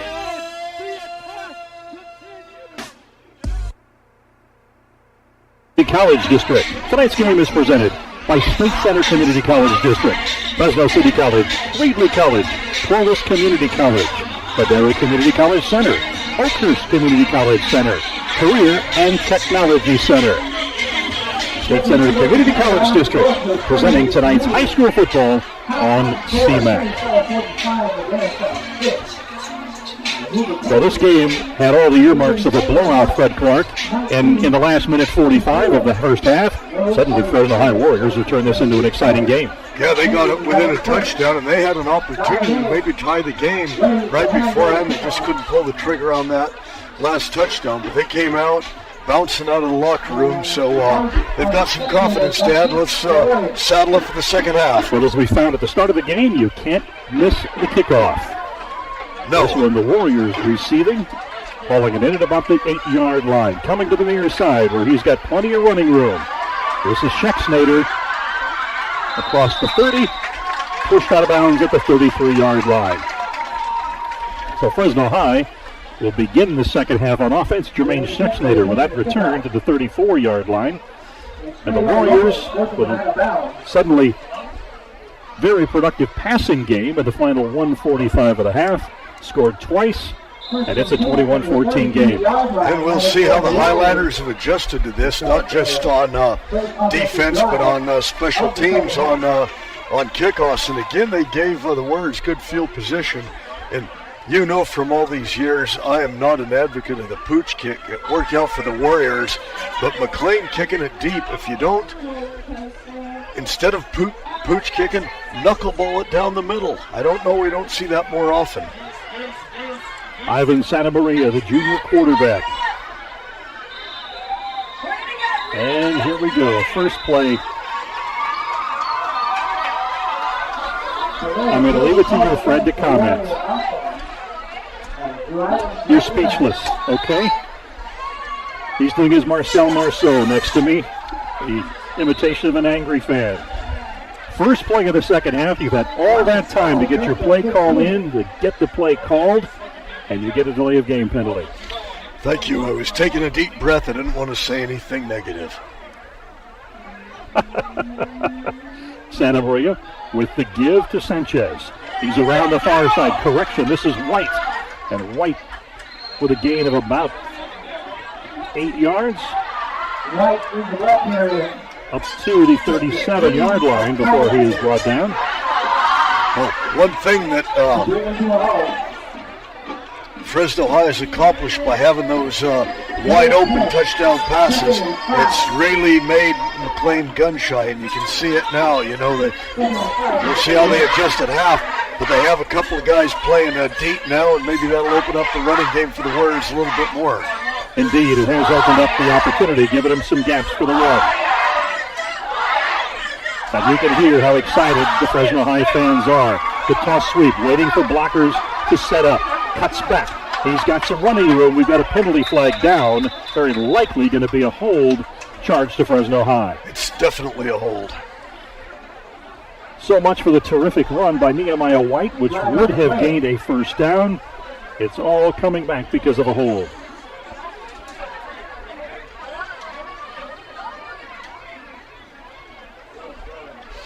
Well, Dan, around the NYL, a few of the scores that they had announced here at halftime. Sunnyside, who is my favorite to win the NYL, had an early lead, but Madera South has come back to tie him at the half. And Hoover looks like they're on the verge of breaking, I believe, a 19-game losing streak. They lead Sanger West 19-0 out at Tom Flores Stadium. And Roosevelt leads Torres 20-14 late in the third quarter.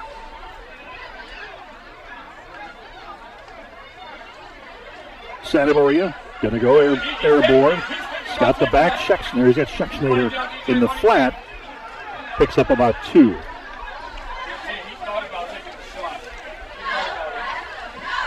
That's going to make it 3rd and 11 now.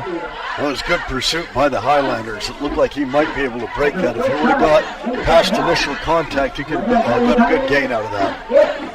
And you hit the nail on the head. It is noisy over here on the Fresno High side.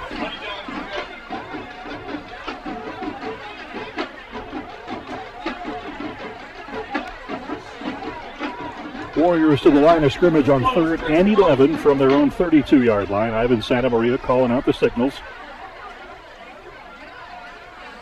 He's got a man over the middle. Overthrow. No, Almost picked off by McLean. The leap, he had it in his mitts, couldn't bring it down. Kylan Worthy so close to coming up with an INT. Kylan Worthy almost with the interception. Okay, Worthy's doing some push-ups on the field for missing that interception. I like that. Oh, yeah. Right down the middle. Couldn't bring it down. If that was self-punishment, I like it. And if it's the coach's rule that you do that on the field, I like that too. So the Warriors now are going to punt this football away.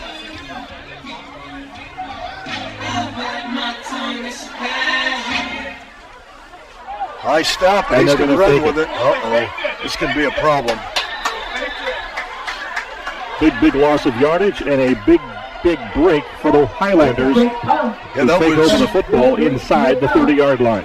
That was a very, very poor idea. There's no way he was going to make that. But I think that high snap threw him off. I think so. And he felt that was his only alternative, was to try and run the football. Well, and I'm not putting it on him. He was trying to make a play, trying to maybe make something happen. And it's easy to criticize up here when we see everything. But we could tell it was going nowhere. So McLean coming on the field now, 1st and 10 from their own, the Fresno High 27-yard line. At a 21-14 ball game. McLean trying to expand their lead right here. Looked like some movement from the right tackle. No penalty flag thrown. And McLean's been called for 5 illegal procedures, and that was the 3rd one that we saw here that looked like it should have been called.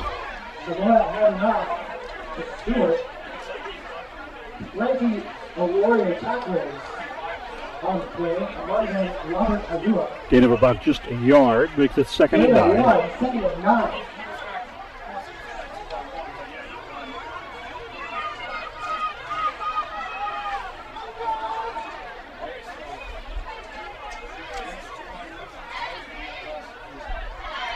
Stewart, the deep back. Zamora calling the signals. Again. McLean jumped again. I think it was a slot receiver in this case. Looked like he broke a little too soon. So they march it back against the Highlanders. And what began as a big break is threatening to become a squandered opportunity. Now 2nd and 14. Yeah, the Highlanders have just shot themselves in the foot with this time after time.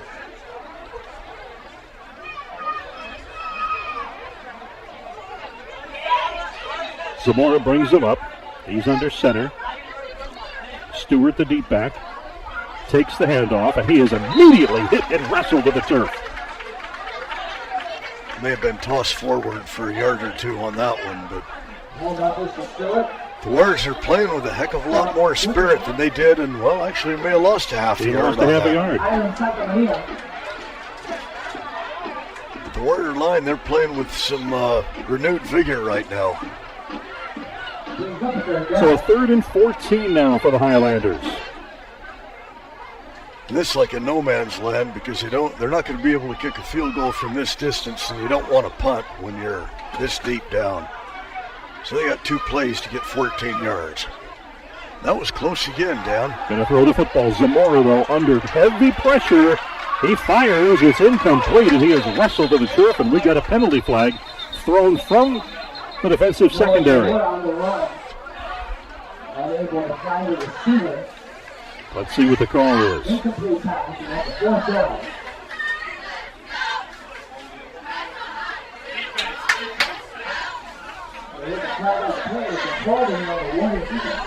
Wow. Holding on the Warriors, and in high school, is it a 10-yard penalty? Still 3rd down, okay. So it's going to bring about a 3rd and 5 now for the Highlanders.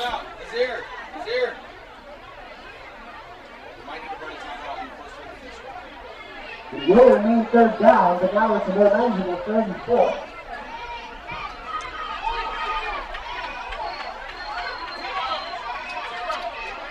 Give goes to Stewart. He's got some running room. He's up close to the first down before the Warriors pile on and push him back. Now we'll see where the spot winds up and whether or not they're about a yard short. The stick is placed about a yard short. Dan, I like the way the Warriors really collapsed on that. It looked like they really pushed in from both edges and kept him from really getting a wide hole. 4th and 1. And the Highlanders are going for it. They've got the power eye in. Warriors stacking the middle. Give goes to Stewart, and he bowls his way through. And he has the first down and a few more yards. Yeah, he had a little bit of initial contact, and he was just able to bounce out. That was a nice run. Trying to get it, folks. First time you do it in the second half. 19 to 10 Highlanders. You start helping your runs first down. So the penalty becomes a huge break for the Highlanders. Highlanders.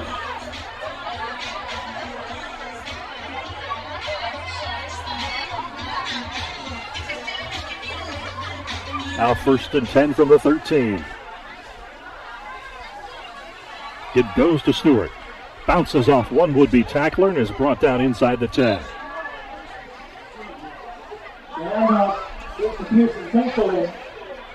Or you could say right inside the penalty area if you were using soccer vernacular. Sing Sula, the running back who had the carry there.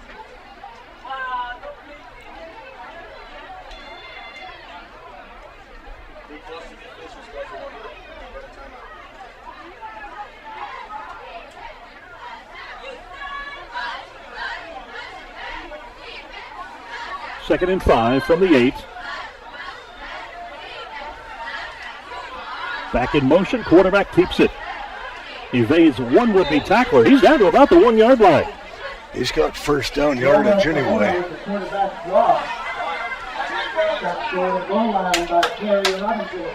Now McLean has got to avoid doing what the Denver Broncos did on Monday night from inside the 5 yard line and fumbling into the end zone twice. Now it's 1st and goal. So Noah Zamora brings the play on. As the Highlanders' drive has put them at the 2 yard line, where it's 1st and goal.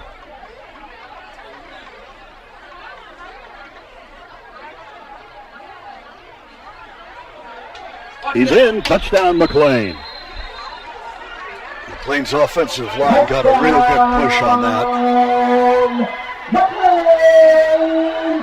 That's a touchdown run by Gustavo Castellera. So the Highlanders come right out and punch it down and score. They set up now for the extra point.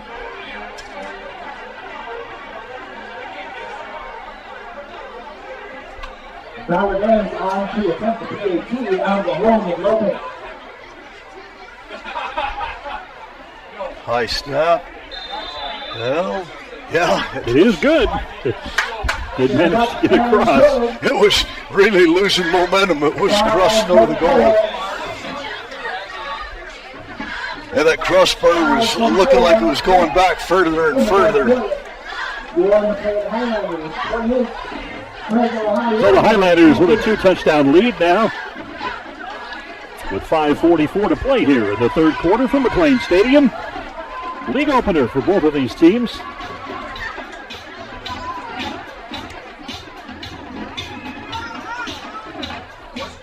Well, Dan, with the NYL, as I had said earlier, I figured Sunnyside was a favorite. I thought Madera South and Torres had some, maybe a decent opportunity. Roosevelt's got a lot of talent with the coaching change. They've got off to a real rough start at 0-3. They do have the lead on Torres right now. And we'll see the Rough Riders in action a couple of times this fall. Schecksetter brings it in. He's across the 20-yard line, cutting back, heading toward the sideline and up to about the 25 before he is stopped cold. That was the Highlanders' best kickoff coverage of the night.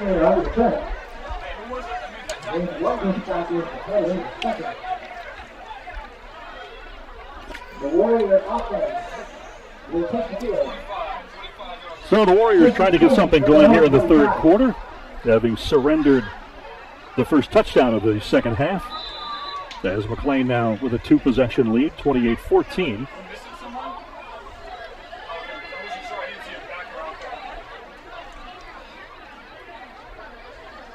And Ivan Santamaria, the junior quarterback, brings the offense to the line of scrimmage. White, the back next to him, takes the handoff around the far side, and he picks up about 5, maybe 6 yards.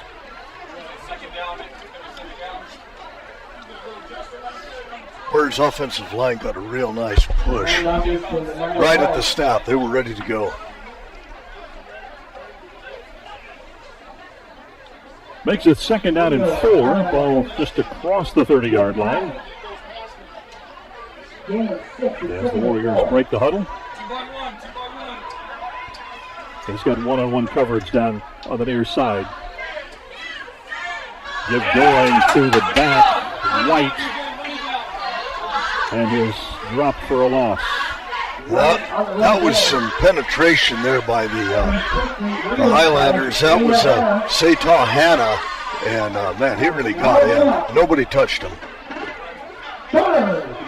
Well, that's something a young quarterback is going to have to learn as he comes up to the line of scrimmage, is to take a look at those matchups, because they scream opportunity. Well, this is how you learn. 3rd and 6. And they're looking to throw the football. Dump it out to the back, and he drops the ball. Nehemiah White. I like unable the way to bring that one in. I like the way Santa Maria set that up, but he looked long, then came out, just didn't work out. And if White had been able to hold it in, he may well have had plenty of room to run. But now that brings up a 4th and 6. And the Warriors have no choice but to punt it away. Alex Lucero to do the punting. And the Highlanders will not put a deep back. Back deep for the Highlanders.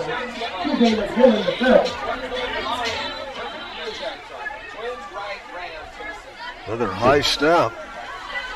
Hits it away. Bounces at the 40. And it will roll to the 37-yard line, where the Warriors will down it. And the Highlanders will take over on offense. 4 minutes left of the third quarter. It's 28-14 McLean. For the last time, it was a disaster on the punting situation that gave McLean the golden opportunity, possessed in a great spot, and the ability to mount a relatively short drive for a touchdown. This time, they're going to have to work at him a little bit more. In Fresno High, it's like they've had 2 possessions this half. They went 3 and out both times, and you know, they came out for the second half with some momentum. They were unable to capitalize. Well, maybe lightning can strike twice for them here. Muff in the backfield as they can't get the handoff. Quarterback scrambling, trying to turn nothing into something, and Zamora picks up about 4 yards. And the Warriors just cost themselves 15 on this. We're going to have a personal foul here. Mentioned things were getting a little chippy down on the field, and the officials are determined to stop it right now. And right at the end of the play, he needed to just put his hands up and walk back.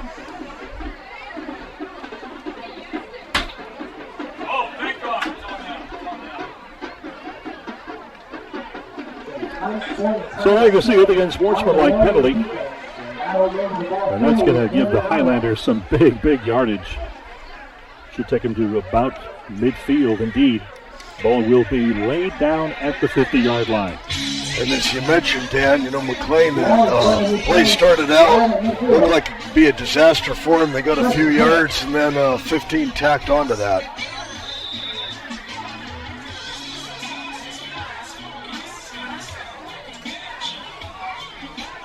So the Highlanders hoping to turn the big penalty into a big break as Zamora barks out signals.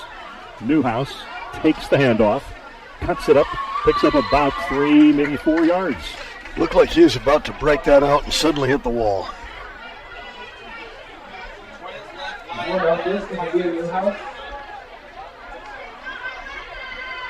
One of the tacklers for the Warriors, Giovanni Emilio.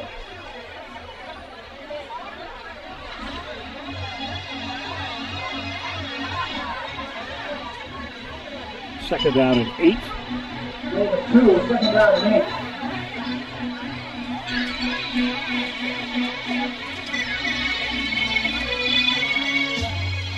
8. Dig goes to Stewart.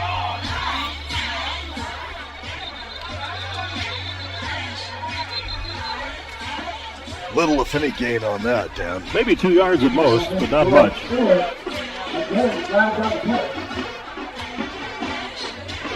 think we have a foul on the play here, penalty.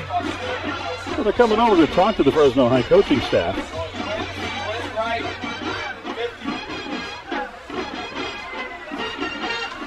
Looks like it's a sideline warning to keep his players and coaches back. They like to have that white strip left open so that... Yeah, those are tough for, the coaches are allowed there. None of the players are supposed to be out there. And, when you get into the tension of the game, it's very easy to wander up close. Officials will often warn teams. Well, they'll mention it, but if those mentions go unheeded, then you get a warning. And after the warning, then it's penalty time. Mm-hmm. The official has to have a lane to run up and down. So the Warriors, or the Highlanders, call a timeout. Probably heard the members of the coaching staff up here in the press box. Yeah, they were all yelling timeout. I think they only had 10 men on the field. Never a good thing. But you hate to burn a timeout like that, and those things, you hear this over and over again, but when you have to burn a timeout for, knucklehead plays, it just drives the coaches nuts. But then again, sometimes the coaches call knucklehead timeouts too, or allow bad things to happen, like a delay of game coming out of a timeout. Somehow I don't think you're going to sleep well tonight. You're going to be burning an ire about that one. Well, if I don't sleep well tonight, it's because I ate a 2-pound burrito before the game here and I didn't take an antacid. And after a few years, you should probably catch on to that. And I still haven't. Second and 8 as the Highlanders come to the line of scrimmage. A couple of wide receivers to the near side. McLean moved again. McLean definitely moved on that one. Newhouse.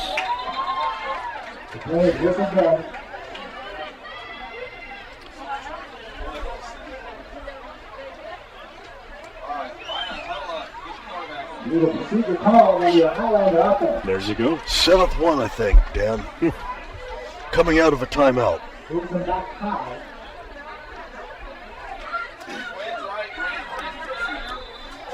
So back across midfield they go to the 47-yard line, their own 47-yard line.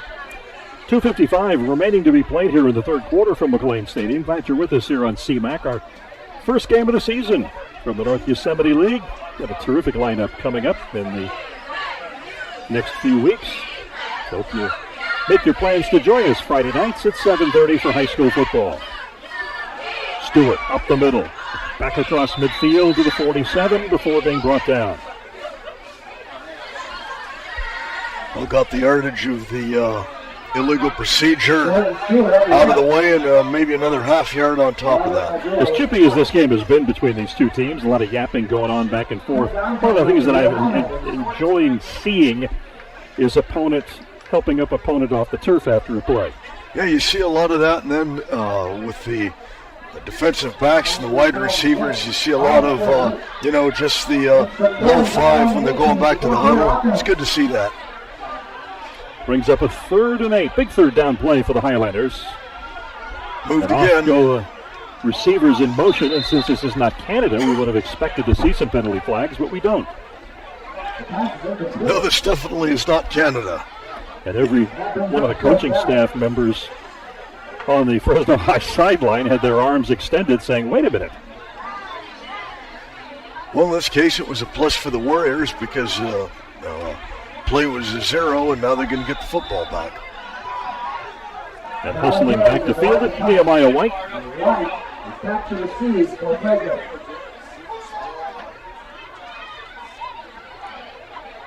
They come. Oh, boy, they were on top of him in a hurry. Yeah, how did they not? White fields it at the 10. Coming to the near side. Slips and falls on the artificial turf. Down he goes at the 15. And he had some running room. Yeah, if he's able to turn the corner, they were already setting their line up over here. Bad break for the Warriors, who will start from the 14-yard line after a good defensive stop. You know, the Highlanders from adding to their lead. The last 2 minutes of this quarter have taken just about as long as the first 7 minutes of it did.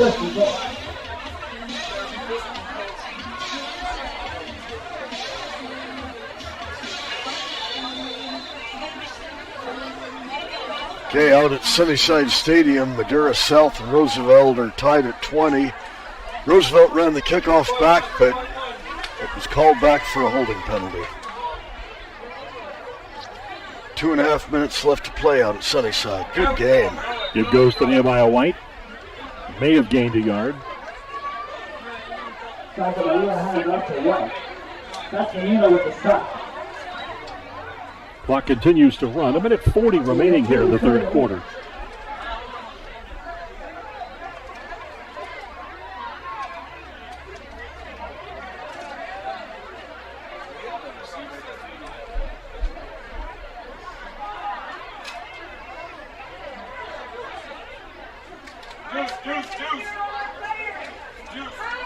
Yep. There's the pass. There's got a blocker. He gets around him. And he's got some running room. He's got the first down and more. Stephen Moreno with the quick hitter turns it upfield for a big Fresno High first down. And the young man that missed the tackle there, that would have been a loss, and instead he had got some good yardage on that. Ball spotted at the 30-yard line. First down for the Warriors this half. They started this half out like they started the first half out. 10 remaining, I should say, in the third quarter. Give goes to White, dancing around, bounces to the outside. He's got a blocker trying to wall that off. Picks up 15 before being spun out of bounds. And the Warriors are on a roll. Yeah, I like the way he just bounced out. That was a nice run. There you see it again. Look at the run-off tackle. Had nothing there, but bounced it to the outside before being flung out of bounds. The ball is spotted at the 41-yard line of the Warriors. 46 seconds left in the third quarter.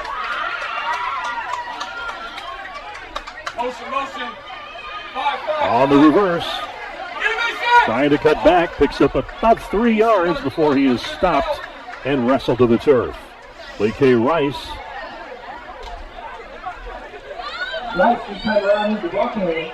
That was a nice run, too. He made 4 yards out of something that looks like it was going to be stuff for a loss. Nose of the football at midfield with 15 seconds left in the quarter. Going to get another playoff or not? I think so. Hustling to the line. 4 seconds. With the handoff. And a pickup of about 4 more yards. That Damari Ferris. His second carry of the night. And that ends the third quarter of play here from McLean Stadium. Fresno High on a roll here. Just like the break between the first and second quarter, they only have a few yards to go to set the ball. I like that. 28-14 McLean with the advantage here as we go to the final quarter of play. But Fresno High with a good drive going at this point to move into Highlander territory. So the teams will switch ends. Okay, Buchanan, like last week, they were down 2 touchdowns to Liberty early. They've come back there, trailing San Joaquin Memorial 21-17 at the later stages of the third quarter. A lot of football left to be played over there. Yeah, that was one down Liberty and Buchanan. Liberty had the 14-point lead, and then there was still 10 minutes left in the game, and they called it because of lightning. I would have thought they would have maybe delayed it for 45 minutes or an hour, and it's really surprising that happened at Bakersfield. That you'd think they would have wanted to give the home team any opportunity at all to come back. Sometimes it's transportation issues and bus drivers on the clock, things of that nature at the high school level. Well, I don't think Liberty would have much cared about Clovis bus drivers.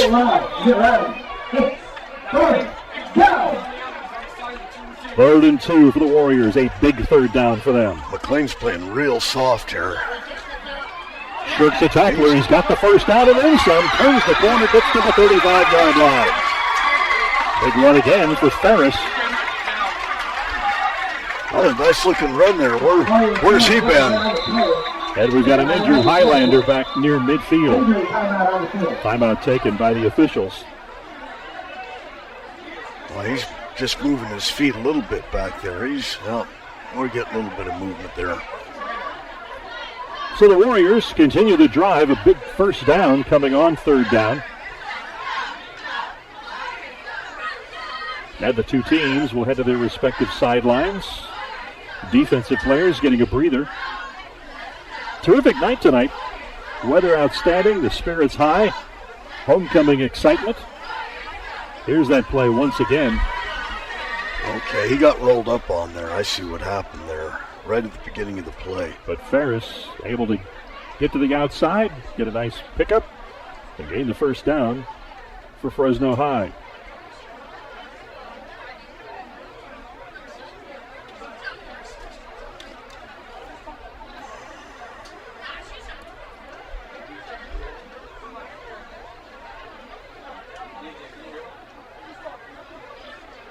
So the injured player now being helped up. And we'll head to the sideline.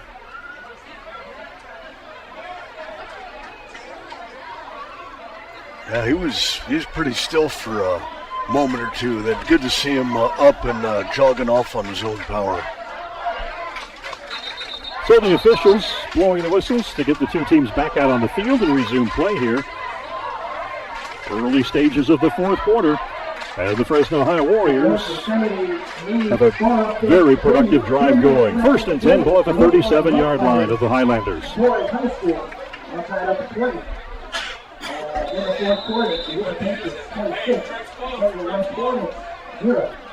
Three wide receivers to the right of your screen, to the top of the screen. Santa Maria under pressure, evades the blitzer, gets back and actually picks up maybe 3 yards. That was a nice job by Santa Maria. I mean, he looked like he was going to get it for both sides, just kind of stepped in and found himself a little lane and made something positive out of that. He's getting up a little woozy. Delbert Hall up to the sideline talking to the coaches, and they are going to make a change, I believe, as Santa Maria kneels down on the field, and the officials have no choice but to call a timeout. Almost made it to the sideline. What we saw of Delbert Hall a little bit earlier, he looks like he's pretty competent. Well, when he came in, suddenly the offense came to life as he had that long pass for a touchdown that got the Warriors on the board for the first time, and Santa Maria came in shortly after and caused another touchdown pass. And Santa Maria is going to come off. The athletic trainers are going to take him over to their bench to have a closer look at him. Well, they've got his bell rung. So Delbert Hall going to come on at quarterback once again. And Santa Maria continuing to shake his head and pinch his brow. They very well have taken a knock to the head there on that keeper. I'd keep an eye on him. Give goes to Ferris. Ferris trying to bounce it out to the left side. And maybe have gained a yard. They'll give him credit, I believe.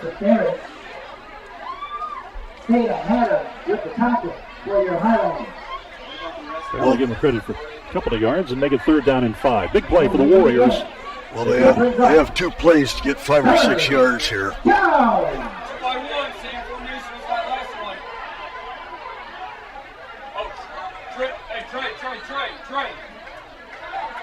Rolling right. He's got some Puts rhythm. it back up. And he is up near the first down as he breaks the tackle. He's very close to the first down. He may well have gotten it. I think that second effort, well, we'll see where they mark it. The spot's going to dictate.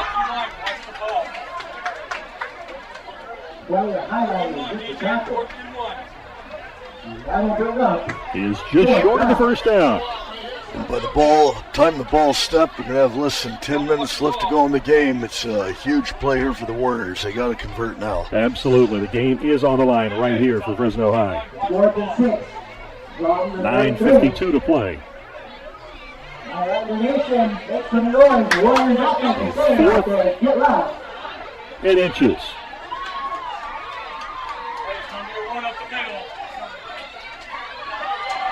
And they may have gotten it via the penalty.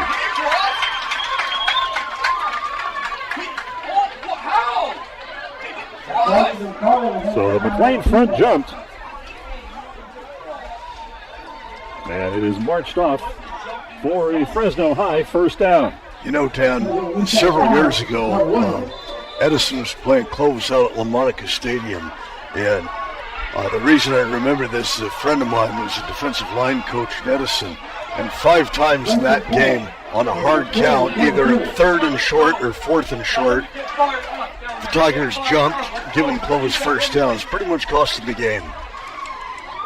So the big first down for Fresno High. The ball spotted at the 23-yard line. As Delbert Hall in at quarterback for the injured Ivan Santa Maria. That's his White.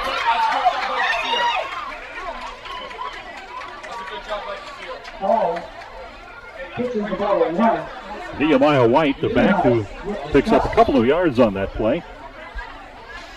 Yeah, White's really taken some bruises tonight. He hits the line hard. He gets hit hard. Indeed.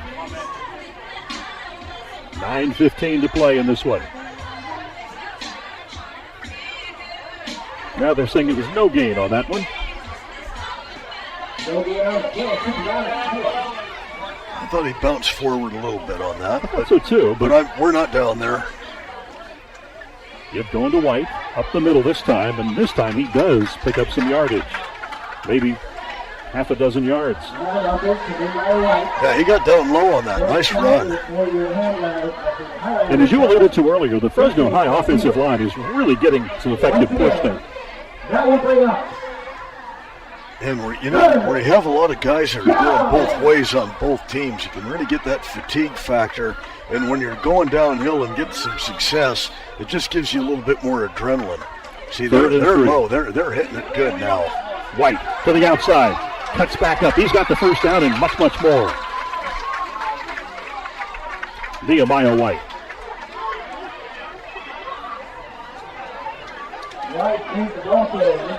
And the Warriors are on the march. We have another Highlander down here. I think we got a leg cramp here. Well, I think that's what we're seeing in the late stages. These players are cramping up. You know, Dan, what surprises me is,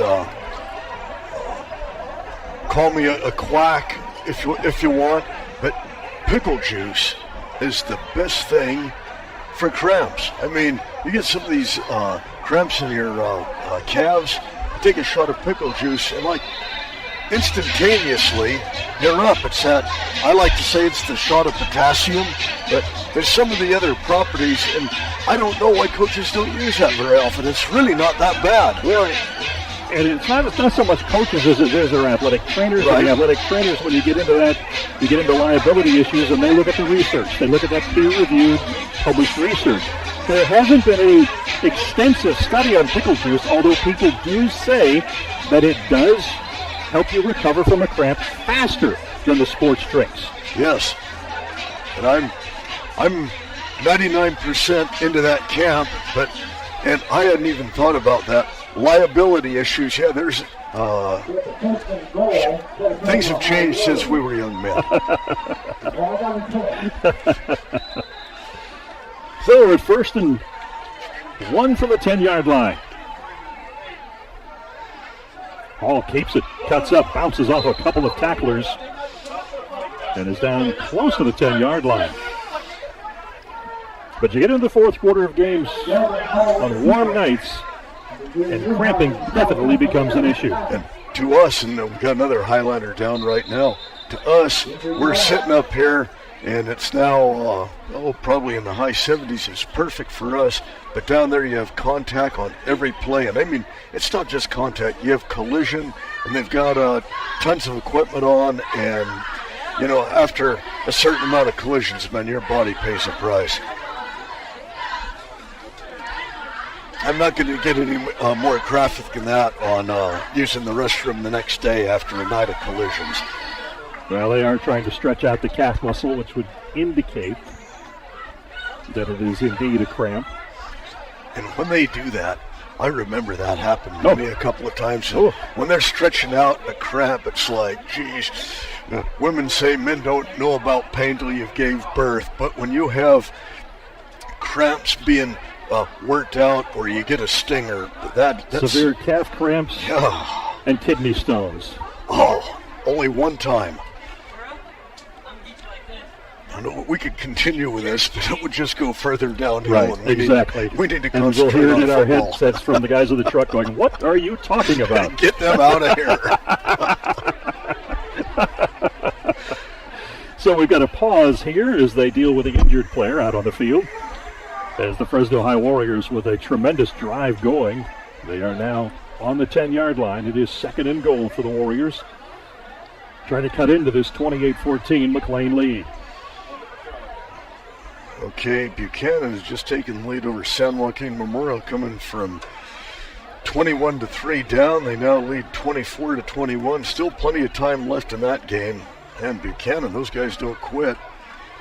Roosevelt and Torres are tied 20-20 with 5 seconds left, and Torres on Roosevelt's 25-yard line. Some great play all around the valley tonight. And Hoover looks like they're going to break that long losing streak. Sanger West is not going to win a game. They're going to go 0-10, and you can take that one to the bank. And if Hoover was going to win any games, I think that was it. I can't see them winning anything else. It's too bad from what Hoover was just 20 years ago to what's become now. And I could editorialize, but I'm not going to be doing that. So play is paused while they tend to the injured player down on the playing field. What a terrific night tonight. Weather great. Homecoming night for McLane High. Tremendous spirit here, both McLean and Fresno High.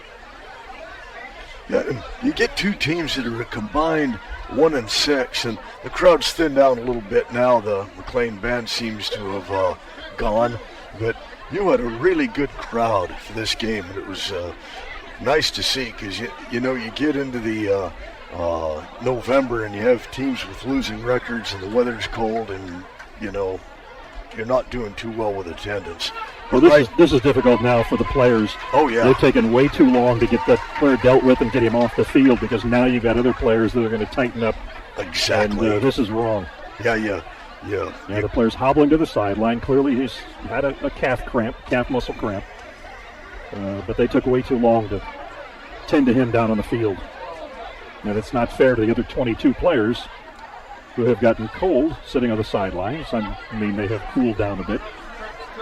But as you said, we have liability issues. They can't go out and just put them on the stretcher and take them out, you know. Well, the offensive player jumped, so we're going to see 5 yards marched against Fresno High.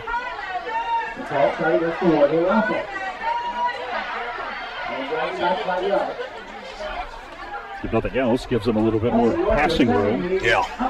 But not what you want to do when you're first and goal from the 10-yard line. Now second and goal.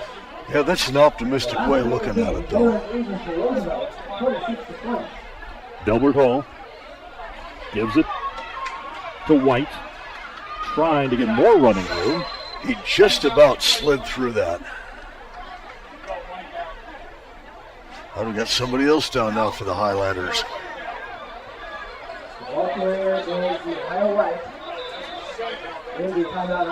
Indeed. We've got yet another player down. He is bouncing up. He seems to be moving fine. Officials signal to the clock operator to keep it moving. Yeah, the clock does not move. He whistles again and motions once again. And now we've got the clock moving. 3rd down and 9. Ball at the 9-yard line. Delbert Hall coming on.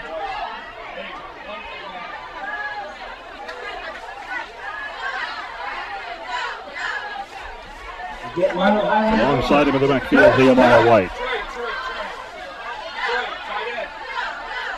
Looking to throw it. And wings it right through the hands of the intended receiver. And incomplete to bring up 4th down. Well, that wasn't going to fly anyway, Dan. He didn't. He was going to have to go to the ground to get that, which would have killed the play. And you know, when the Warriors had that little success, McLean's still playing soft on with their DBs. I mean, they're giving them a lot of room. So it's 4th and goal from the 9-yard line. Playing of the game for the Warriors. 7:11 remaining to be played. 28-14, McLean on top. Now McLean has 4 deep. Give goes to White. It's a reverse. And a pass. Wide open receiver. Touchdown, Fresno High. Just how they drew it up.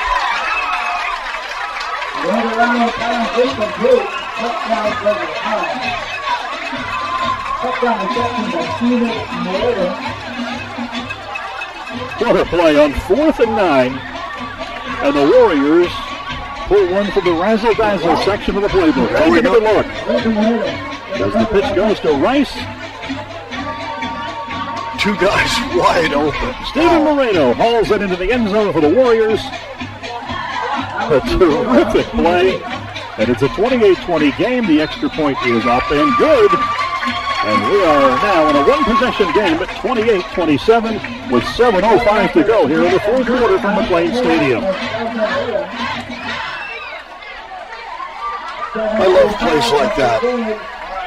Well, that'll wake up a crowd in no time. Well, then the question becomes, are we going to see a pooch? Well, with 7 minutes to go, do you trust your defense to get a stop? Well, you've had 3 pooch kicks and recovered them all. So, 2 pooch kicks, recovered them both.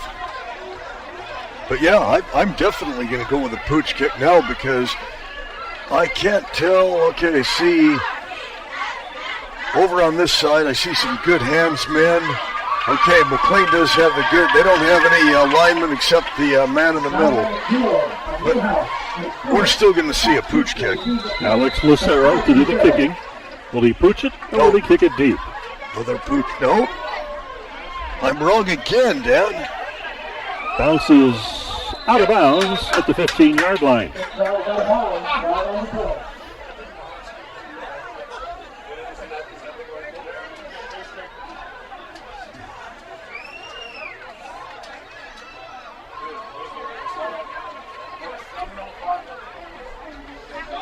So now what the Warriors wanted to see happen, as you're now going to see McLean begin their possession from their own 40-yard line. Boy, that's put them in field position like that. I don't know. That's second one tonight. One for each team. So out come the Highlanders. 7:05 to play. 28-21, McLean holding on to a one-possession lead. Fresno High having some position grouping problems. Run up the middle. That's Stewart, and he's got a first down across midfield. Yeah, the Warriors just got the man off just in the nick of time. Yeah, clearly some confusion there. Yeah, the Highlanders exploited it with that run. Well, that drive that Fresno High was on, it wasn't the longest drive, but it took a long time because of the cramping. And once again, Fresno High having some issues with who should and should not be out on the field in this defensive grouping. Yeah, they are. They're still questioning things. So we've got a whistle. The ball comes loose. Fresno High has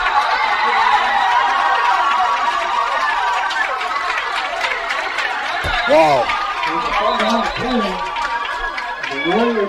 And the officials signal that it is Fresno High's football.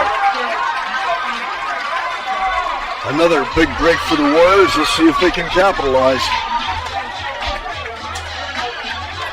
I thought before the snap I had heard a whistle, but obviously not. No penalty flag. The officials never signaled any stoppage of play. But the ball is turned over to the Warriors, who come up. Let's take another look at it. Ball just came loose. The Warriors were all over it. Looked like he may have had a knee down, but that's... That was pretty close, you're right. We don't have replays in high school football. Devin Hall remains in. Oh, he's got plenty of run room around the far side, down to the 35-yard line, and that's Nehemiah White. And the Warriors' sidelines is on fire.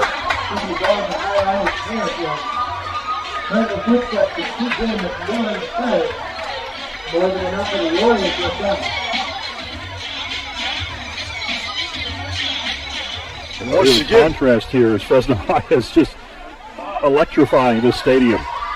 You know, Dan, it's a replay of the first half, where McLean dominated the first quarter and they dominated the third, and now Fresno High's got the momentum and the Highlanders are reeling. Couple of receivers at the top of your screen. 3 men in the backfield. It goes to White once again. Off right tackle, picks up about 4. We've got a penalty flag flying. Another hold.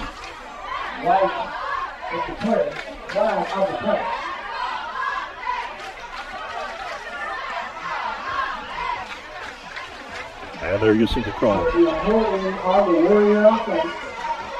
Angelo Pointer with the call. A number of years ago, there was a terrific official that worked Fresno State games, Mountain West, PCAA, Big West, WAC. His name was Aaron Pointer. Aaron Pointer, in his younger days, was an outstanding outfielder in the Houston Astros organization, had a couple of years in the big league. Really? Not as popular as his sisters, though. They were all in the church choir in Oakland. His sisters formed a music group called the Pointer Sisters. Oh, big gain, and that's going to pick up about 12 yards. It'll be a bit short of the first down, but still a huge gain for the Warriors.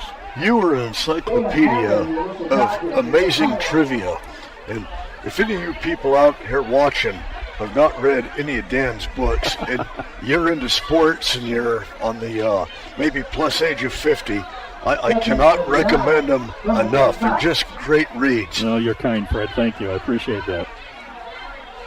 That's something I haven't been called one heck of a lot.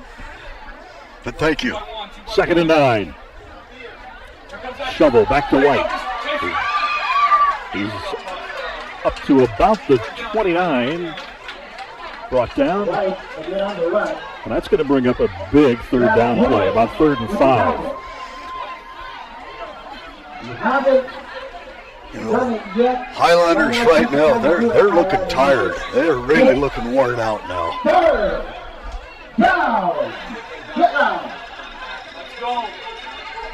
Coming on the field of the play, Delbert Hall. He has come in and replaced Ivan Santa Maria, who appeared to get his bell rung on a quarterback keeper. It goes to White once again. Trying to cut back, but unable to evade the grasp of the defender, and he is stopped for loss. Well, we've said it before, but it's not as quite as desperate it was before. The Warriors do.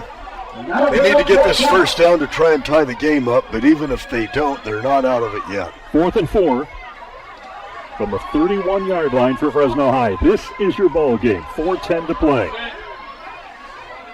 Well, you see the Highlander defenders saying, come on, guys, we stop them this time. Got to stop them now. And let's see if he once again uses a hard count to try and draw them off sides. I would. It worked the last time. Oh, he's going to go to the air. He's got a receiver. A couple of defenders converge. It's intercepted. Highlanders They've got running room. Got a clip back Down here. he goes, and indeed a penalty. That's the McLane Highlander. Interception! You know, Dan, this is one of the things that, you know, you've got a chance for an interception. You take the pick, but common sense will tell you, knock the ball down. But I get it. I would have done the same thing. We have another Highlander down here. Looks like he's cramped up. Here Let's take a look at it here. Two defenders closed quickly. Not the area you probably want to throw the football, but you're absolutely right. Dropping the ball, just knocking the ball to the turf. Could have had better field position. But McLean now takes over. 3:40 to play. And they're working on that right calf muscle, so it would once again appear as though it's a cramp. So the call is an illegal block in the back against your Highlanders. So they will maintain possession, but they will be driven back.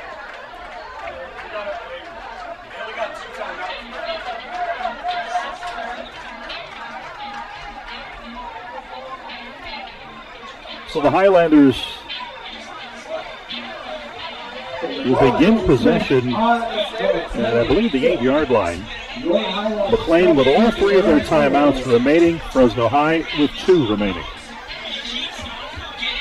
Well, the Warriors aren't dead yet. McLean needs to get a couple of first downs, and above all else, hold on to the football. Well, that's the big challenge. You know, a good third to maybe half of the Highlander crowd across the way is now gone. Yeah, there has indeed been an exodus. North of 78 final score. Southern side defeating the North South 52-12. 28-21 our score, 3:40 remaining as they're tending to an injured McLean player down near the goal line. The interception, and then a block at the back as the Highlanders on the 6-yard line to begin this possession.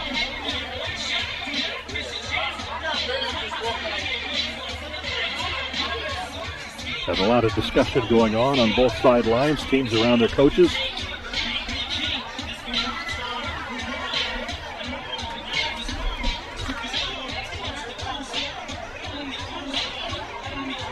So, Fred, we're down in the final few minutes of this one. Yeah, Warriors hoping for a turnover. Yeah, it gets to be real crunch time now. You can tell both teams are really fatigued. And Fresno High still, they seem to have a little bit more going their way. They haven't had near as many guys go down as the Highlanders have. As you see the Highlanders over on the sidelines right now, we still have the man down. But McLean, they got to get a first down or two, because if they can't make any movement now, Warriors are going to get the ball back in good position. And last time, McLean ran 3 plays and turned the ball over, and they look tired right now. The end of the game will not come soon enough for them. Well, if the Warriors do get one last possession, the key question is going to be, can their starting quarterback, Ivan Santamaria, return to the game? We saw him really start to get the passing game going when he was in there.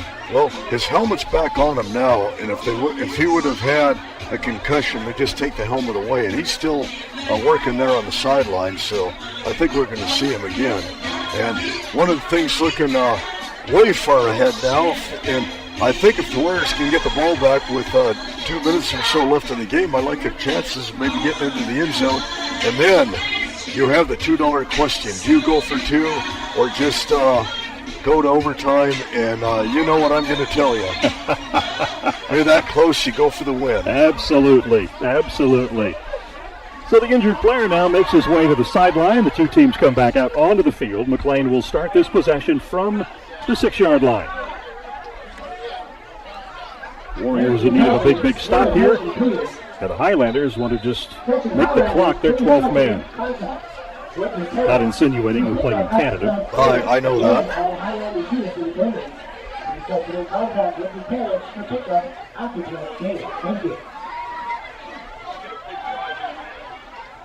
Run off left tackle, and it's going to pick up maybe a couple of yards. And the clock continues to run. Yeah, the Warriors defensive line, they were really getting down right there. They were almost submarining to try and, make things happen. And No, don't go for the turnover right now. Don't just try and grab the ball. Tackle, make the second man maybe give that an issue, but concentrate right now to stop him and get the ball back. Game of 4, 7-6.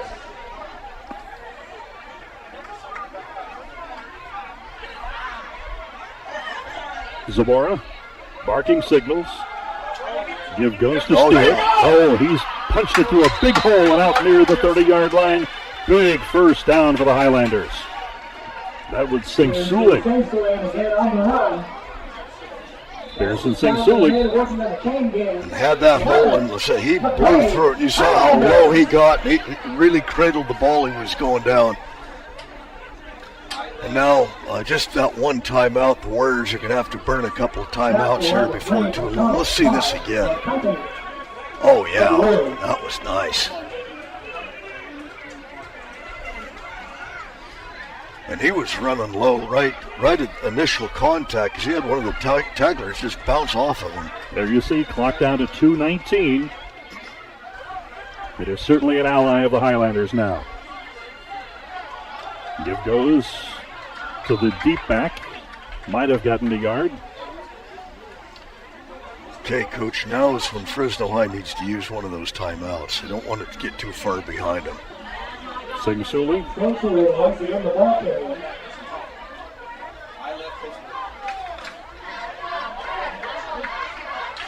Well, Coach Pempek's not taking my advice. A couple of morons running across the field. I'm glad they didn't give them any camera time at all. Minute 37 on the clock.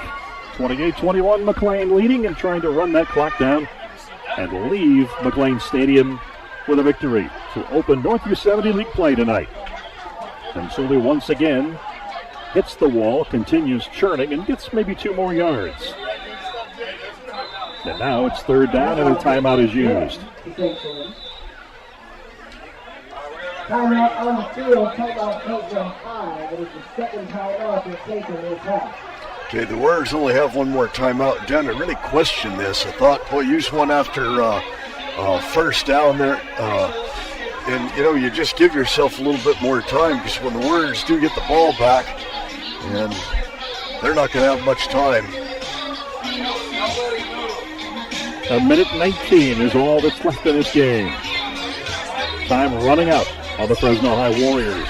Big come back valiantly. Well, we have a Warrior down here with a cramp, but he's on the sidelines.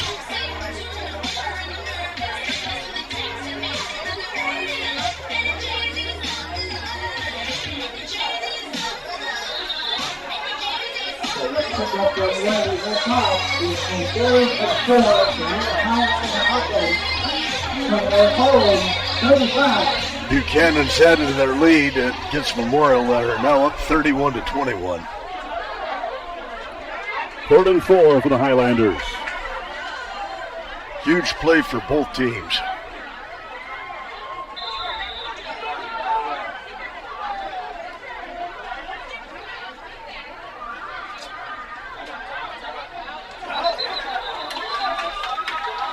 The whistle's blown, and we have clearly got a penalty on that. I think the Highlanders took a timeout. Oh, did they? Looked like players were jumping in the middle in there. They certainly were. I think Coach Pancotti. Whoa, hey, you just threw a late flag. And a late flag has just been thrown. What's the flag on? It's going to be interesting. He acted as though he was referring to the player slamming the football down. I don't know. See? Yeah. Does that again. Now, if we're talking about unsportsmanlike conduct, we're going to find out here.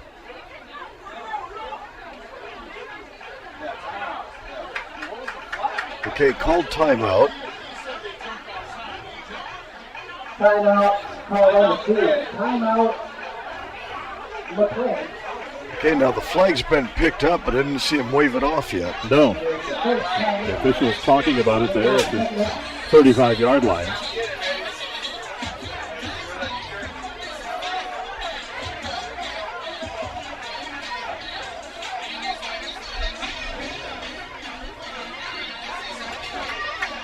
Well, it does not appear as though there's any penalty at all. Merely a timeout, Fresno High. Big third down play here. 3rd and 4, 1:19 to play.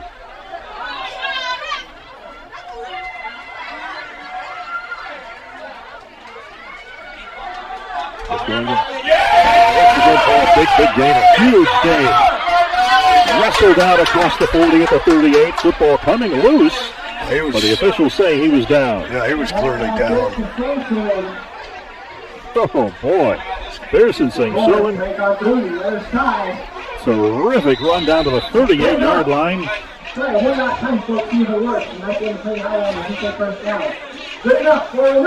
walled the defenders off very, very well. Oh, yeah, the Highlanders' offensive line, they just blew a hole open there. Clock running now down to 54 seconds and counting. Highlanders will have to run one more play.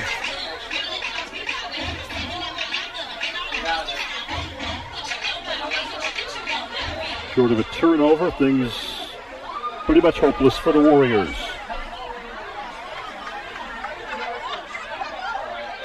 And the quarterback takes a knee.